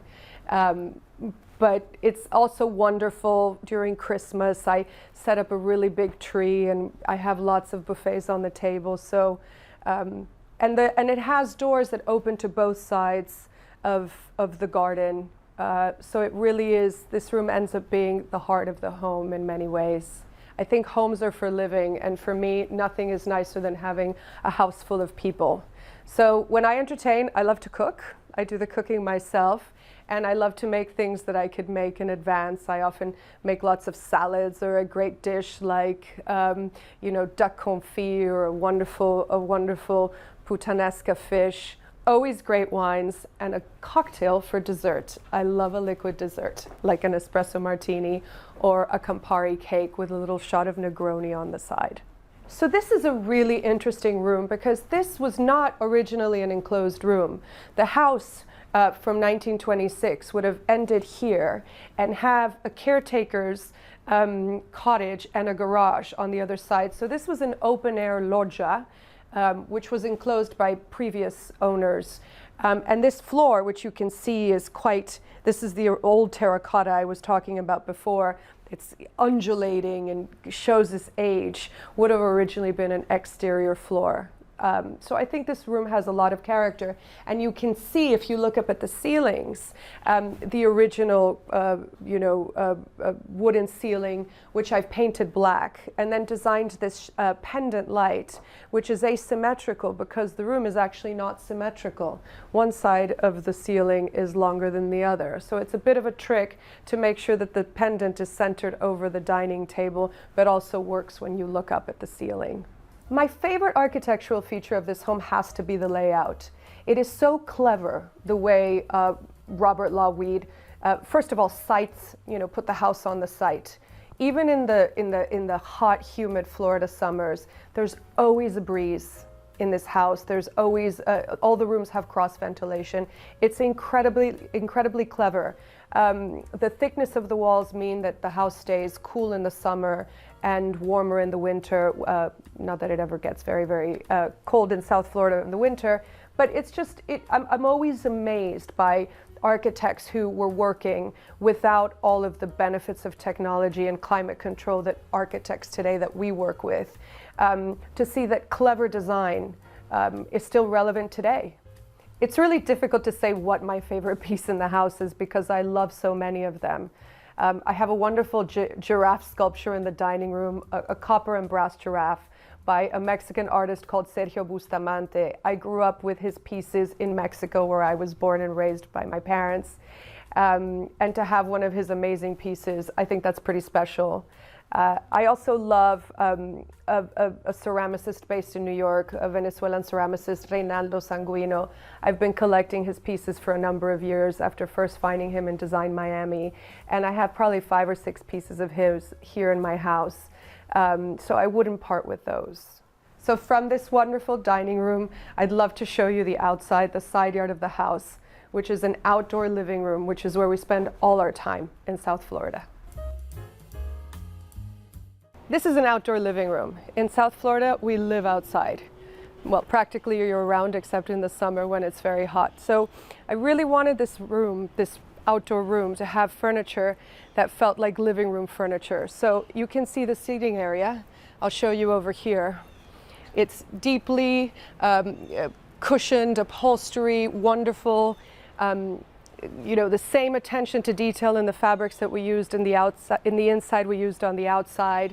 Lots of textures, patterns, and colors, and of course, vintage pieces of ceramic on the coffee tables as well.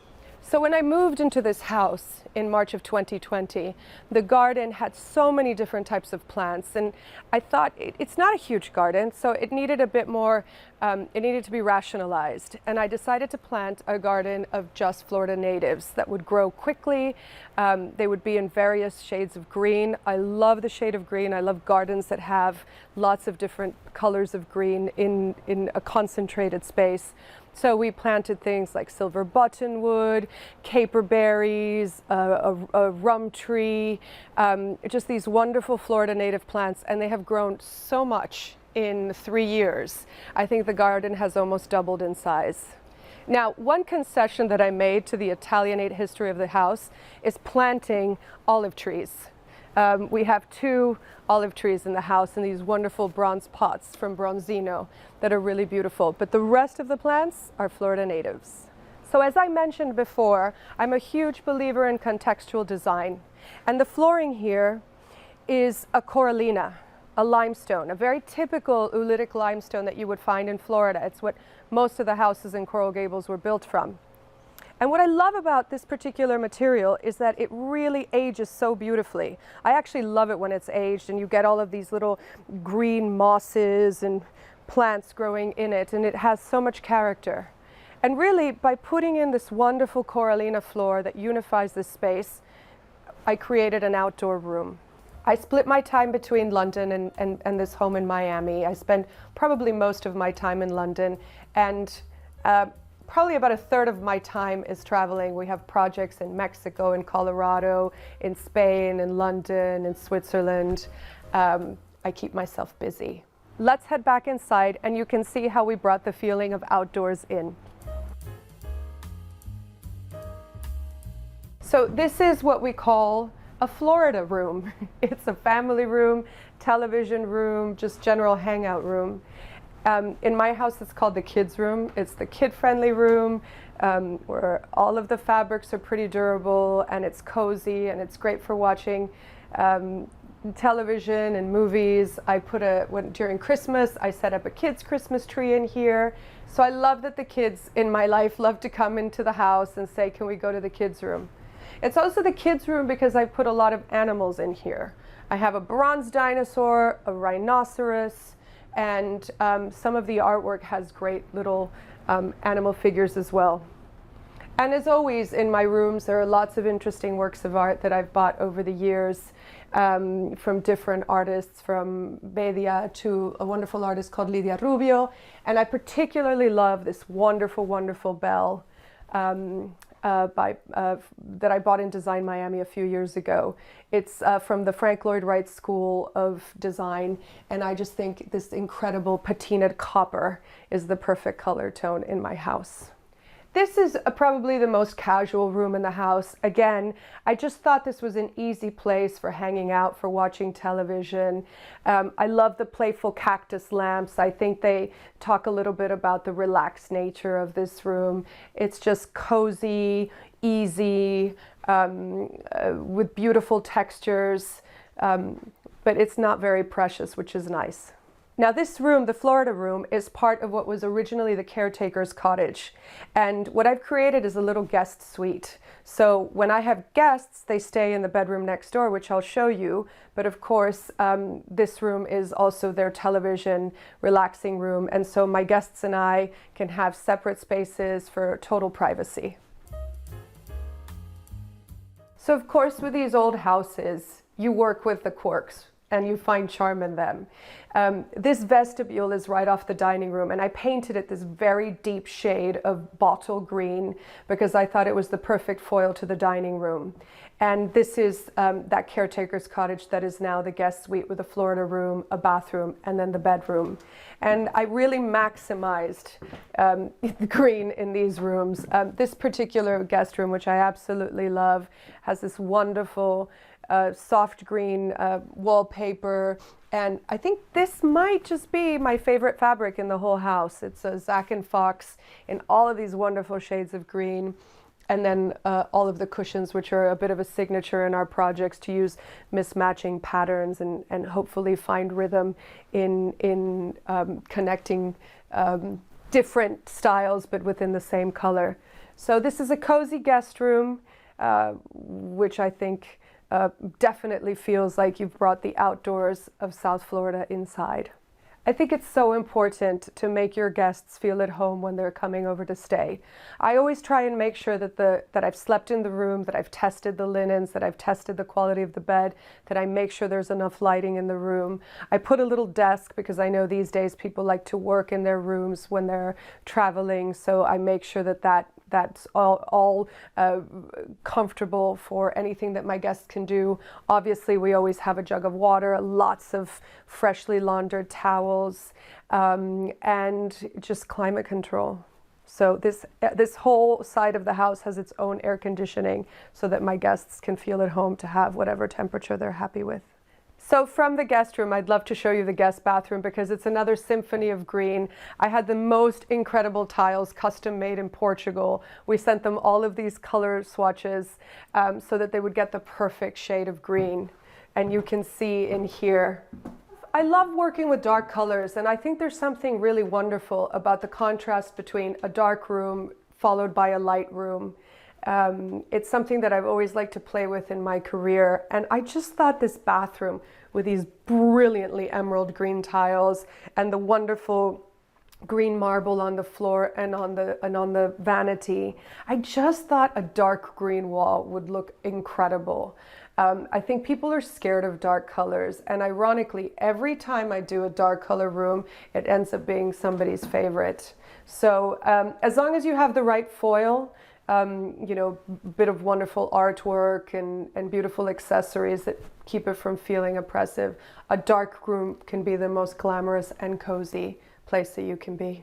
I'm inspired by so many things. I think I find inspiration every day and everywhere in nature, in the colors in nature, when I travel, in art, in architecture.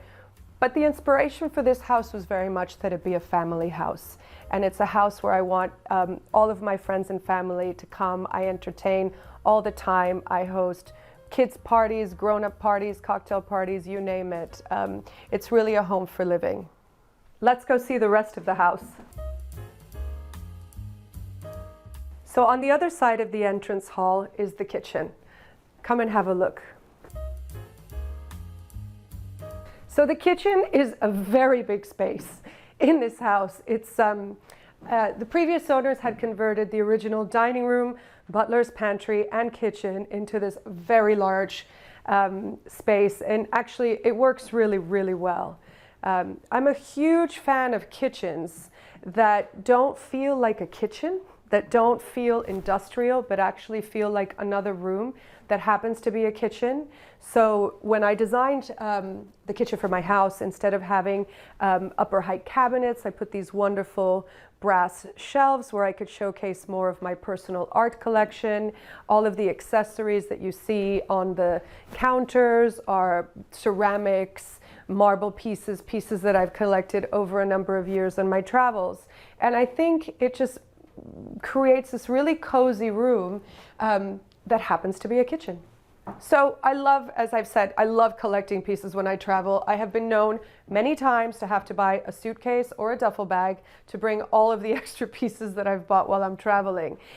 This is a recent find. I've been working on a project in Los Cabos in Mexico, and I went to see this wonderful ceramic school. And this piece is by one of the artisans there, and I just think it has such cool texture and color glazes. So it's a lot of fun, and I think there's a nice dialogue between this work of art and the feel of this ceramic here. These are wonderful woven baskets that I brought from London, from a great gallery that I've worked with for many years called The New Craftsman. And then this area over here, because I had so much space in the kitchen, I have this enormous 16-foot island and room for 6 to have dinner or breakfast here. I thought what I really needed on this side of the house was a cocktail area. This is my cocktail lounge area, and lots of fun evenings, chatting with friends and having a good time in this area. My dog and my mom's dog also love sitting on this sofa, which we love. So in the kitchen, one of my favorite pieces of furniture is the bar cabinet. And I brought this with me from London, and what I love is inviting my guests to come and choose their favorite glass and make their favorite cocktail. And here you can see a collection of pieces, like all of this glassware has come either from Venice. These were my grandmother's, these belong to my parents. They're all just really special. And I think all of those little touches, all of those different pieces that you've bought over the years, that you bought on a trip or on a beach in Mexico, which I've done, and didn't know what to do, you can find a home in a bar cabinet and display it beautifully and have a fun activity for your guests when they come over. So one of the main features in this kitchen is this 16 by 4 foot island. It's just enormous. And it's only 2 pieces of stone. It's this wonderful Spanish soapstone with this leathered finish that I loved. It took 20 men to get each of the 2 pieces through the doors. I don't think they were very happy that day. But the result is this wonderful island. I'm not a fan of open kitchens. which is contrary to what a lot of designers love. I actually like quite formal, entertaining. But because this kitchen was open when I bought it, I had to find the best way of making it work. And I think by making it feel like a room with an extension of the art collection, an extension of the accessories and all the other pieces, it works really well. So as you'll see throughout the house, all of the flower arrangements in the house are Florida natives. I go out to my garden and I cut what I have. This is just some wonderful, flower from a palm leaf. These are big bananas that I buy at the juice stand on 8th Street, and then we make an awful lot of fried plantains after we use all of the centerpieces. But again, this goes back to my love of contextual design. I think floral arrangements should be contextual. I think the house would look so strange with a bunch of peonies here or old-fashioned English roses. I think the more you can continue the theme of context, the more appropriate a design feels. Now, as I mentioned, I love to cook, and unfortunately, I don't have all the time in the world that I like to cook, but when I'm here in Miami, I love using this wonderful range. It's actually one of the things that I kept from the previous owners. It was just the focal piece of the kitchen, and it works really well. I had this plaster-in hood made. It kind of has that Italianate feel that I think is appropriate to the architecture. And it's really wonderful. I mean, recently I had a dinner party and I had a huge paella dish, and I made a caciuccio, this Italian dish where you put lots of shellfish. I think I mispronounced that, so someone will tell me if I did. But lots of shellfish and a wonderful sauce, and it's a dish that you serve in 2 courses. First the shellfish, and then you toss the sauce with pasta. So that was a big hit. I'd love to show you the powder room, which is one of my favorite rooms in the house. So this room is all about the stone. This is Amazonite, a stone that I absolutely love. And it was one of the first things I decided that I had to have in this house when I was designing it. So designed the wonderful vanity, and then found this incredible textured wallpaper, which has the same turquoise color. And I think the composition of the textured wallpaper, the Amazonite stone, the vintage Murano wall lights, I think it just works perfectly together. A home has a soul when it tells the story of its owner. And for me, it begins with telling your personal narrative. So all of the furniture, all of the art, all of the pieces that you have should be pieces that you love, pieces that you've collected over time, pieces that you buy when you travel or you find at a wonderful vintage shop or something that came from your family. And in addition to that, for me, something that's very important is that design be contextual. This is very much a design for a Florida home. I have materials like rattan and linen and raffia and all of these materials which feel very appropriate to South Florida. For me, when the interior is incongruous with the landscape and the climate of a place, it just doesn't make sense. I'd love to show you my bedroom. It is one of my favorite rooms in the house. I think that a master bedroom should be a sanctuary. It should have a warm color palette, something really soft and serene that makes you feel cocooned at the end of the day. For me, that color is blue. I love blue. It's one of my favorite colors. And you can see here I use this wonderful turquoise jute. It's from Philip Jeffries. It has a really knobbly texture. And even though the shade is quite vibrant, the application in this room, I think from the textures and from all of the other soft tonal fabrics, feels really calm and really soothing. The bedside tables I designed, they have this wonderful faux turquoise finish that I think works really well. And then just a combination of some of my favorite fabrics. This wonderful fabric on the bed, which is also by Pierre Frey, has this like little line of blue inside. You can barely see it, but it just picks up perfectly with the shades of the wallpaper. And then of course, everywhere you see different pieces of ceramic, vintage mirrors that I've had for years and repainted white for this room. So as I said, as long as you're collecting over the years, you can always find something wonderful for a little corner of the house that you didn't know you had the perfect piece for. I do feel that all rooms should have artwork, especially bedrooms. And I found these really fun little plaster molds. My sister-in-law says that they look like little thought bubbles of my dreams in the middle of the night. But they're really charming, and I do love art that has a three-dimensional quality. On this wall, you can see this wonderful vintage piece made of yarn, which I also found in a vintage store here in Florida, in Miami, and I just thought it worked perfectly to bring in that textured, warm, cozy look for a bedroom. So these works of art are really fun. They're by a local artist called Vicky Pierre, and I love the quality. I love using black as a color in design. People are scared of the color black, but I think that this artwork shows that the color black can be feminine, playful, whimsical, and just really the perfect foil for a tonal bedroom like this one. So the window treatments in this house are hugely important because it can get really sunny in South Florida. And I really love working with Robert Laweed's concept of having cross ventilation in rooms that can be ventilated even without using air conditioning, which I try and do in the winter months. But here I use these wonderful woven shades in this cocoa color, and they go all the way down. So if the light is really bright, you can have that protection from the sun, but they're also transparent enough that you can still see a hint of green. You can still see the greenery beyond, which was so important because every single one of the color schemes in this house was designed with a view to how the composition would look with a view out the windows and the amount of green that you see beyond. That's always really important when you're designing a room, to look at not just the room internally, but what the context it's sitting against and how those colors play together. And then, of course, I do love wonderful curtains. I think that they make or break a room. There's nothing worse for me than flimsy, thin, badly done curtains. And these just have this wonderful textured woven fabric, and layered with the woven blinds, they just create a really sumptuous, cozy feel for the bedroom. And on the other side of this floor is my study. Let's go have a look. So this is my study, and it's, I keep saying this, but probably one of my favorite rooms in the house. When I was first thinking of how to use this house, I had originally thought that my study would be down where the Florida room is.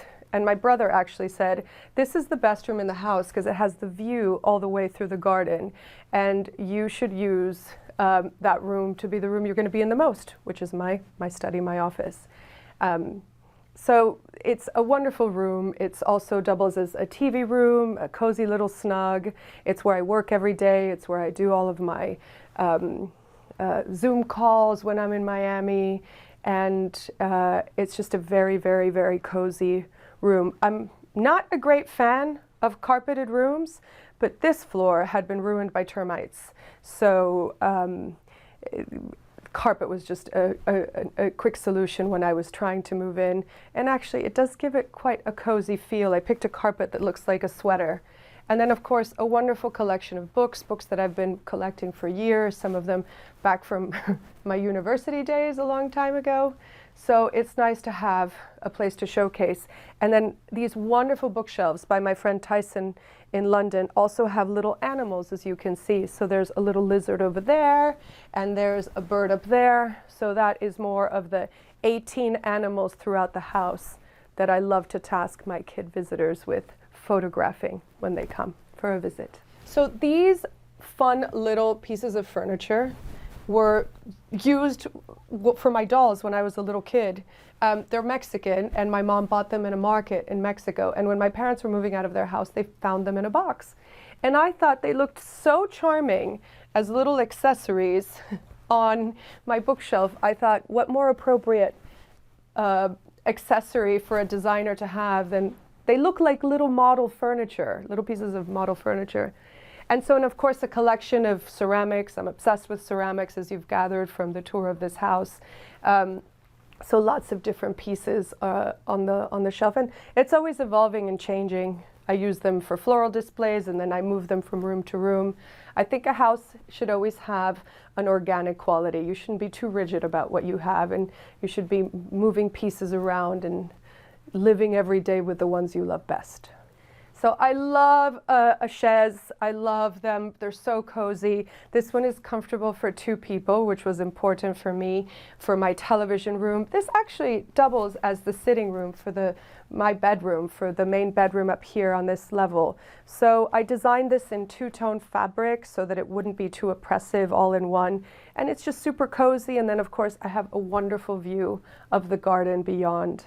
So when I'm painting a room, when I'm decorating a room, I really love it when the color on the walls continues onto the ceiling. Here it obviously made a lot of sense because there's a bit of a dome to the ceiling. And so I used this wonderful color, this strong green from Farrow and Ball, and painted it on the walls and on the ceiling. And again, I just think it visually elevates the ceiling heights to do that. The word home to me means comfort and glamour and family.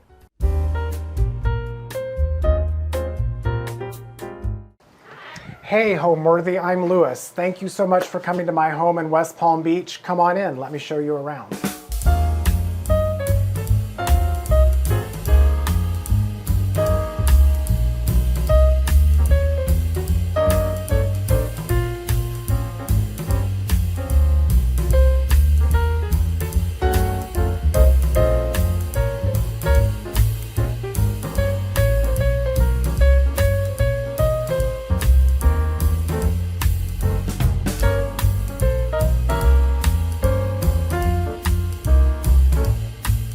You're watching Homeworthy, where we believe every home has a story.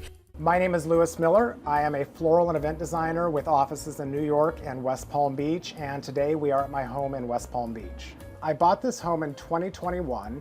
It's a 1925 Spanish Mediterranean house.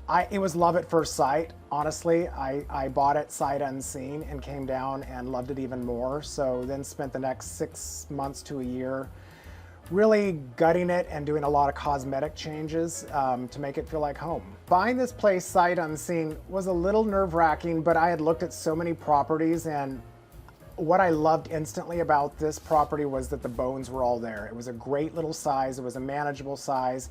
It was kind of a blank slate, to be perfectly honest. It was in great condition. I had to do a few, minor adjustments to the foundations and the roof, but then it was really about coming in and having lots of fun with wallpaper and color and tile and pattern and furniture. Now, the realtor I was with, they were very dubious. They thought I was kind of making a mistake because they couldn't see it. They have since changed their mind. But just walking in and being able to see the light, see the space, see the proportions, see the flow, see how it was a very small house, but it didn't have a lot of wasted space. There were some areas we had to blast through some walls to enlarge some spaces and to connect rooms, but it really was just like, wow, this is amazing. Glad I bought it, no regrets. My kind of decor idea for this place was that I really wanted it to not feel like typical Palm Beach, which can be a lot of blue and white, or it can be very pink and preppy and green. I wanted this to feel like Hemingway, old Florida, like Florida before air conditioning. So really unusual colors like dark teals and mustards and greens and tobacco browns, a lot of antiques, hand-painted floors, using a lot of pattern and natural elements so that it felt very Floridian, but at the same time it was very masculine. It was kind of edgy and didn't feel too expected and had a very warm, sort of curated look about it that just felt like things that I've collected over, centuries if I were that old, but found objects. Welcome to the entryway, the foyer, the Florida room of this house. So when I bought this house, this was one long room that had a very small doorway here and no other opening. Originally, this was a screened-in porch. So what's amazing about this room is that it has so much natural light flow in. My original inspiration and my hope was to have this whole room paneled in antique Pecky cypress wood panels, but that is so exorbitantly expensive that we had to settle for wallpaper, but I think it was not much of a settle because I'm really excited. We found this faux bois wallpaper by Martin Lawrence Bulliard, which is a beautiful mustard color, and this fell right into the color scheme I wanted in this house. I really want to embrace these sort of deep, old Florida colors, but unusual colors. So you're going to get turquoises and blues and peach and mustard all in one room. This Kaleem I actually found on Cherish. It ties all the colors in. This amazing bench I brought from my house upstate, covered in a Carolina Irving fabric. My two prized possessions are these little lamps here. These are Madeleine Castaigne lamps that I bought in Paris 2.5 years ago, and they're in perfect condition. I love how the bright turquoisey, tealy blue goes against the mustard. And then of course at the end here, it's Florida, it's an entryway. We have this fun rattan bar. So I like having some of these nods to Florida and Palm Beach, like the rattan and the caning, without going too heavy into it. It's a great little room all by itself. When guests come, a lot of people, we just have a hard time actually getting them out of this room and into the rest of the house. This room is quite narrow, and it was a little bit perplexing, like how do you actually furnish a room like this? Because it's really not wide enough for big furniture, so that's why we chose to have this bar at the end of the room, which is adjacent to the dining room, so that works perfectly. I wanted a console here so that I can have lamps, have lighting, have a place to put keys, dog leashes and stuff, and then the bench was a natural choice because you sit down, you put your shoes on, you put packages there.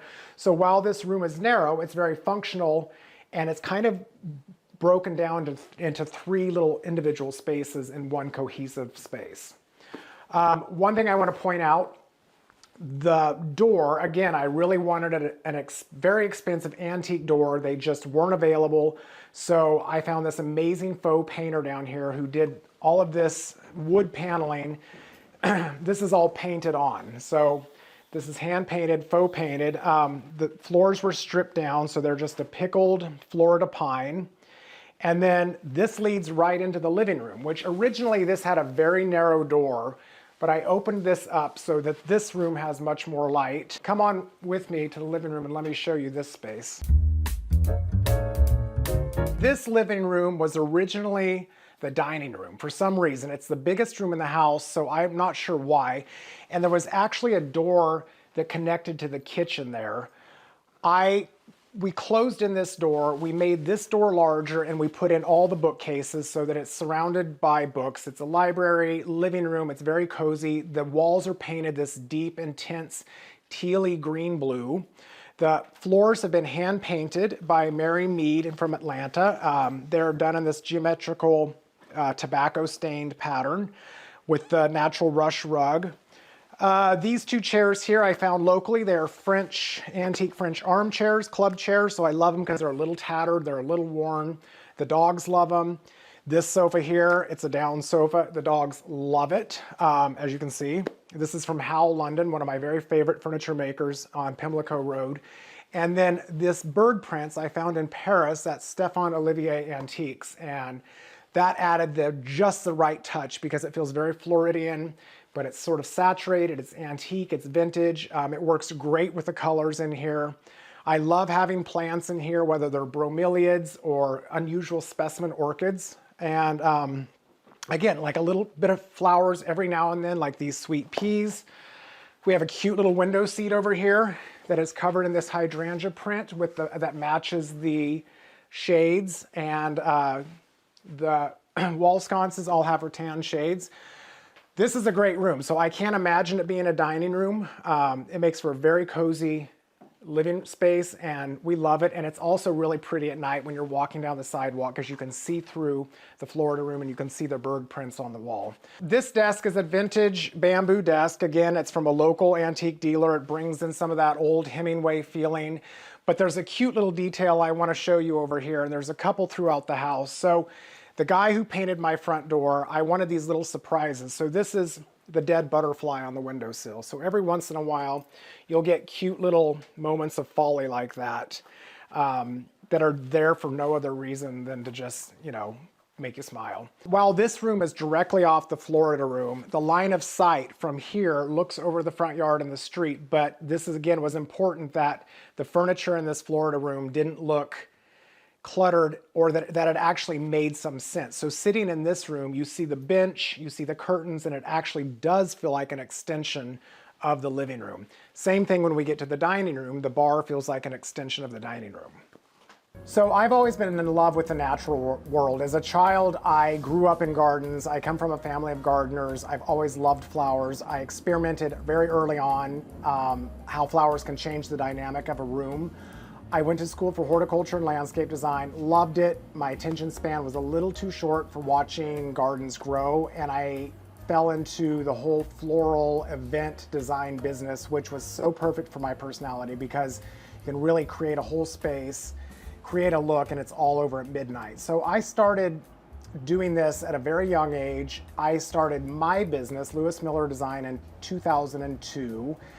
And focused primarily on creating beautiful special events for clients, some corporate stuff. And I have recently opened an office, actually it's 3 years now, in West Palm Beach. So I straddle my time between West Palm and New York City. Flower Flash started in 2016, though the idea had been percolating in my mind for quite a few years prior to that. Now I create weddings and parties and beautiful sort of private homes and hotels, and I've always loved the juxtaposition of flowers and nature and city and the dichotomy and the democratic nature of New York City. And to that point, I was like, I wish there was a way that I could bring flowers to sort of my everyday New Yorkers. It's great that my clients get to see this and experience this, but the people who actually really need this joy in their life are people like you and me who get up every morning, go to work, and kind of get through the day. So at that point in my career, things were going well. I was like, there's gotta be a way to give back. So the first Flower Flash happened in 2016. It was literally taking leftover flowers and doing sort of a pop-up street art installation with them for the sole purpose of nothing other than bringing a smile to somebody's face, that they could experience it, they could take a picture, that they could take a flower, and just kind of be a surprise in the middle of New York City. So welcome to my dining room. This room in the house was originally the living room. It has the fireplace here, and this wall was completely closed off. So one of the best things we did immediately was to open this up. This allowed all this natural sunlight to come streaming into the dining room. And you can see it connects to the floor of the room. We have our bar there, so this really feels like a natural extension of the dining room. This room is one of my favorite rooms as well. There's something about it that just feels, I don't know, almost like things were collected from a pirate ship or something. Two of the most important things in this room that really ground the space are these two antique 17th century caryatids. They're Italian. I bought them from a dealer down here, an auction house down here in West Palm. And I paid a fortune for them, knowing that I could sell them tomorrow for twice as much. I actually got a pretty good deal on them. They're incredible. So I actually had them wired to be lamps so that they will light up. They look beautiful at night. They flank the archway here. We then come in, I've got the dining table, which is a pickled oak dining table surrounded by vintage French Louis Sagnot rattan chairs. Louis Sagnot rattan is, I love it, and I have a lot of it in the house. The wall sconces are also that. It's a little less typical when it comes to rattan for Palm Beach. It's from the 50s and 40s. It's French. It has a little bit more style, I think. So we pulled in the same yellow in the cushions here. This is the same fabric that is in the window shades and the window seat cover in the living room. We had this fireplace here that we inherited and could not find an antique fireplace surround that fit right or was somewhat affordable, so we kept this and had the faux painter do very exaggerated faux bois wood on this in this kind of rich mustard color, and then this amazing tile, tobacco stained Portuguese tile, which picks up the floor pattern.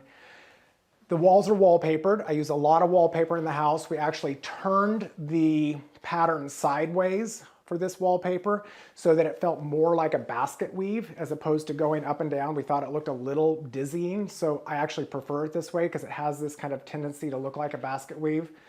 And then trimmed everything in this room out in the same green blue that the library living room is painted in. This pink chest is a piece I've had for years. I love, love, love the color. It's an early American blanket chest. I think the peach against the mustard, the blue-green, and the browns is really amazing. It has this old captain's lamp on it. This thing stays on 24/7, so there's always a nightlight in here. And then on this wall, I have this big crane print. When you have a big wall like this, it's hard to figure out what to put on a space like this, and I didn't want a lot of little things since I already had the birds over the sofa. I didn't want everything to be a bunch of small prints, so I found this locally. It's not an old piece, but it's got this nice saturated tobacco stained look to it of the herons. When it comes to doing flowers for my home, I honestly don't take a lot of chances or experiment because I have things set the way I like, and I want the flowers to not be center stage. They're really just to accent it and give it a little breath of life. So I love pottery, I love vessels. Traditionally, I'll have a beautiful pitcher or some pottery on a coffee table that without flowers, it looks great by itself. But then if I just want to throw a handful of ranunculus or tulips in it, great. Suddenly I have flowers. It doesn't take a lot of thinking. And it's just a nice, I think in general, a nice way to live with flowers, you know, working with the colors of the room so that, you know, you can pick up an obscure color in the room and focus the flower color on that.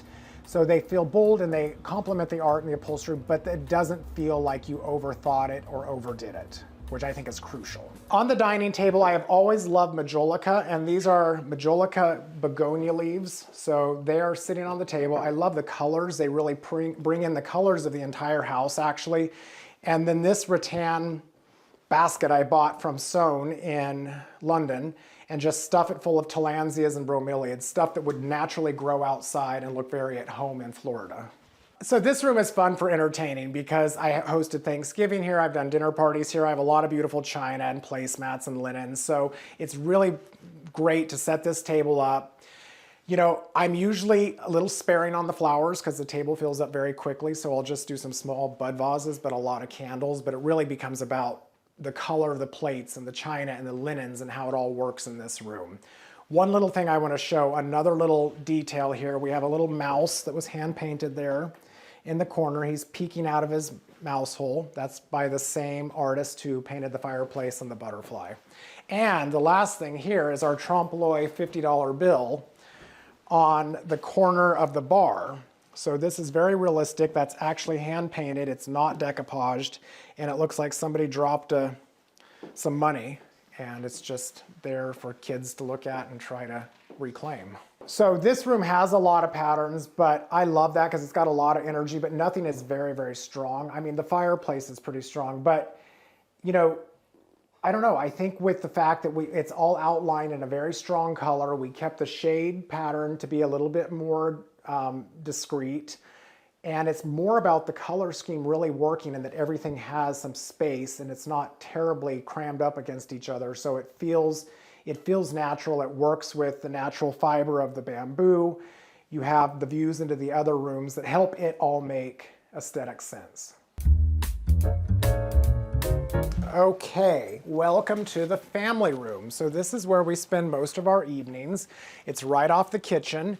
This room is a very cozy room. We started by wallpapering the entire room in a natural seagrass fabric. The color scheme for this room was really informed by the drapes, this beautiful hollyhock pattern that's got the same blue, greens, and yellows and browns in it. The yellow rug pulls the yellow in, the sofa, the chairs. I've got some antique botanicals here that are Florida native plants. So this again is homage to my love of flowers, but also the flora and the fauna of the surrounding area. So there's a lot of birds in this house. This is an English diorama of owls and pheasants that I got in the Hamptons probably 10 years ago, and I've been looking for the perfect place for it, and there it sits. The dogs love this space because every piece of furniture is down cushion, so it's impossible to keep them fluffed, but they're very comfortable. I have an antique Swedish cabinet here. This is one of my favorite pieces. It's very strong geometrical lines. And that's what's nice about this room is it leads directly into the powder room, which has this super fun crane wallpaper so you get that, you know, view of the birds at the same time. This room does feel a little bit more calm. The dining room, you know, has a lot more pattern going on. This to me is kind of Florida meets English countryside. So there is a lot of English pieces in this room, from the sofa to the chairs to the fabric lampshades. The fabric's English, the bird diorama is English. So this is kind of my comfortable space that is a nod to my love of all things England. And we wanted to have this be more of a relaxing room, because we've got the living room, which was much more intense. We've got the dining room, which acts as a passageway between all the other rooms, which is much more vibrant with pattern and color. And then we have this, which is just much more calm and relaxed. But what's nice about this room is that it leads into the kitchen, and you can see into the kitchen from this room, which is a completely different story altogether. Let's head into one of my very favorite rooms in the house, my kitchen. So what do I love most about this home? It's quiet, unlike my New York apartment. We sleep really well here. I really love the kitchen. The kitchen, I've always wanted a fully tiled kitchen, and we went for it in this home. So it's floor to ceiling, emerald green tiles. It's got a hand-painted floor. It feels very like old world, like an old English sort of Jamaican kitchen, but at the same time, it really, even though it's so different than the rest of the house, it really works really well. And you kind of turn the corner and suddenly you're just in this emerald jewel box of a room. Okay, welcome to our kitchen. So this is one of my favorite rooms in the house. I have always wanted a fully tiled kitchen, and I finally got it. So it's floor to ceiling, these amazing emerald green tiles. We kept the existing cabinets as is, painted them green, changed out the hardware, found this beautiful green veined marble for the top of the cabinets, for the countertops, and had the floor hand painted again in a diamond pattern in the same green by Mary Mead. The light fixtures overhead are from Urban Electric, and we had those customized in the same green. We built these shelves overhead. We have the brass fixtures, the English deep sink. Yeah, it's just a cozy, great room to cook in. This piece is a vintage Gustavian cabinet, which I found on Cherish, which is perfect for a spice rack, and it fits right here like it was made for the place, between the refrigerator and the counter. And then on this side, we have the butler's pantry. So this is a lovely little extension that's got the wood countertops with the brass edging, this fun geranium leaf wallpaper, and then this one hit of pink in this cabinet here in the corner. In this room, I keep my love of platters and china. These beautiful pieces here I buy from a dealer in Paris, and this is handmade, and I just love, again, the browns and the unusualness of it. It's masculine and rich, but it's very old world. These platters here are a local artist, and they're beautiful. Again, there's a lot of flowers and bees and birds in my life, so these are great for hors d'oeuvres or big bowls of pasta. So we put in these open shelves. These were copied after the Duval shelves, but my guy down here in Florida who works for me is quite the MacGyver, and he can make anything, so he made them for me. We ordered the brass rods and the hooks, so they're great for cookbooks, casserole, dishes, bowls, all kinds of stuff that looks pretty and is useful. So this kitchen is great for cooking, and I have every pot and pan, every single utensil, every spice, so anybody can roll in here and cook an amazing meal. However, that person is generally not me. I tend to make arrangements for dinner or order out, but if you want to come and cook for me, it's all ready. This connecting window between the family room and the kitchen at first was a little bit of a dilemma. It was originally a bar counter. It felt very odd. It felt very diner-ish, and we thought we were going to try to find some old bottle glass, stained glass window, or have something made to put that in here. Ultimately, I did not end up doing that, because the way it turned out, it really does have a nice view into the family room. Somebody can be cooking here and visiting with somebody that's relaxing in that room. And it just also allows for a lot of natural light into this room, which could be dark otherwise. What makes a home come alive? Well, in my situation, it's dogs. I have 3 border terriers, and And if I could have 6 or 10, I would in a jiffy, but 3 is sort of the max I can deal with being a single dad. So other than that, obviously I'm going to say flowers and plants. I think it's really important to bring living elements into a house. It's no cliche that bringing living elements does make it feel alive. And color, I think color, nuances of color, beautiful textiles, wallpapers, things that you love, personal things, kind of really eschewing fashion or trends and just doing something that feels really connected to your soul and your aesthetic. Okay, let's go upstairs. Let me show you my bedroom. Excuse me, come on, Tug. Come on.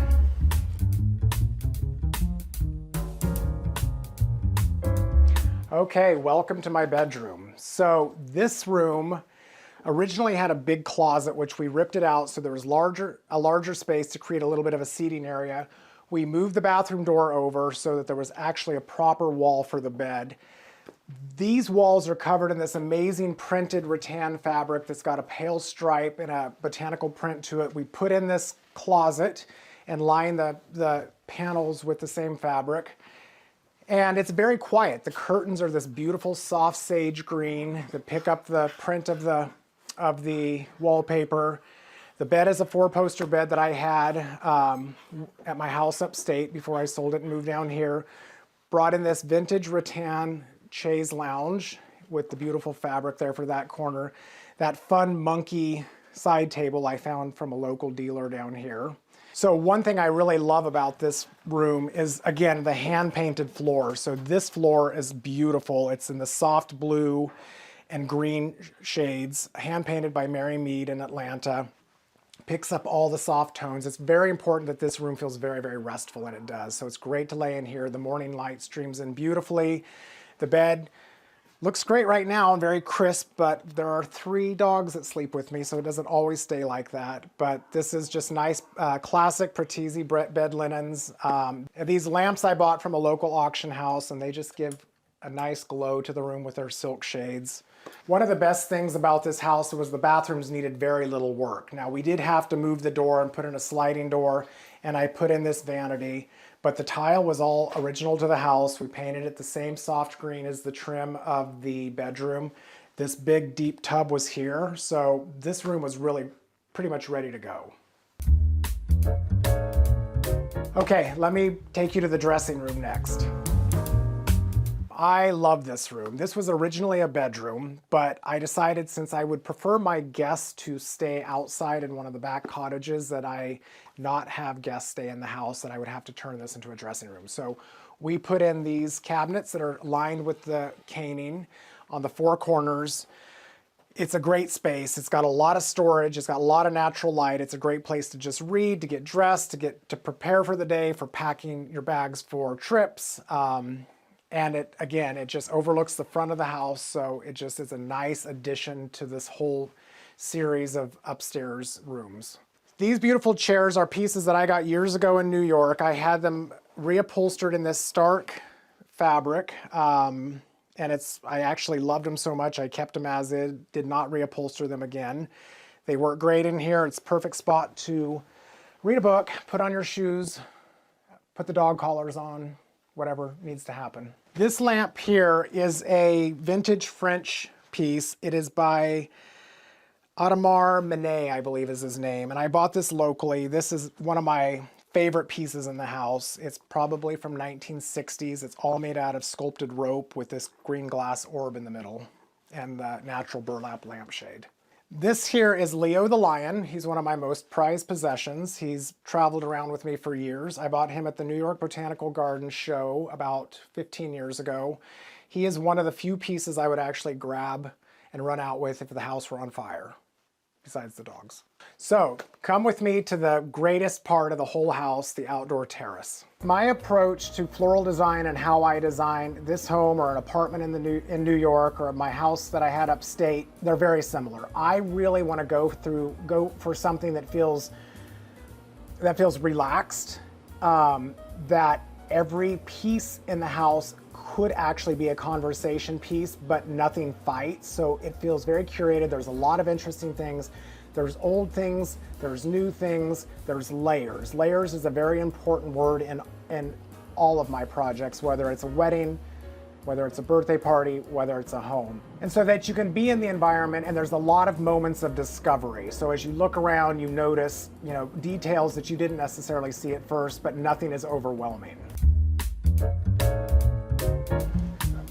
Welcome to my outdoor terrace. This space is such a little treat. It's on the second floor, it overlooks the backyard. The best thing about this house, next to the bathrooms not needing work, was this tile that was already here. So I did not put this tile in. This tile was already existing. We just worked with it, created this wonderful outdoor room with a dining table, with seating area, found this vintage Maguire rattan chaise lounge set, and had these cushions custom made in the mattress style. And it's just a beautiful area to have cocktails, to have coffee in the morning, to visit with friends, to cuddle with the dogs, read a book. It's so relaxing. It gets a nice breeze up here. Or have dinner parties. It's a great place for dinner parties. So this piece behind me, as an ode to my love of all things English and the English countryside, is a dovecote. So these were created in the Cotswolds, and each one of these little holes is where a dove would go and make a nest. So I found this and brought it in. Thought it worked great there. It's a good conversation piece. This coffee table here was from a dealer down in West Palm Beach. It's this sort of Moroccan style, very large piece. It has the greens and the reds and the blues, picks up beautifully with the tiles existing. So it's a great piece, and it's also nice because of the scale is so large. I don't have to have a lot of little pieces, and it really grounds this end of the space. So over on this end, I put a dining table. This is a great space. It works great as a bar for a cocktail party or for an intimate dinner in the evening. This old wood table, there's nothing precious about it. It survives all the elements, and the older and the more beat up it gets, the better it looks. I found these vintage French bistro chairs that I've surrounded it with. Right now it's got a big old snake plant in the middle, but this has to come off if I'm setting it for dinner. But it's a nice cozy area to have a dining this area, lounge on the other side, and it really takes, again, a big space and breaks it into smaller usable rooms. What does the word home mean to me? Well, let's just put it this way. There's a famous expression that says go big or go home, and I like to turn that around and say, why go big when I can go home? Home is very important to me. Home, my dogs, my relationships, this is literally where my life is grounded. This is where I want to be. I can work here, I can sleep here, I can entertain here, I can have friends over. It's just, I can't express enough how important it is to invest in your living situation. It literally trickles down, not even trickles, it gushes down into the rest of your life, and just keeps you grounded. Thanks for watching.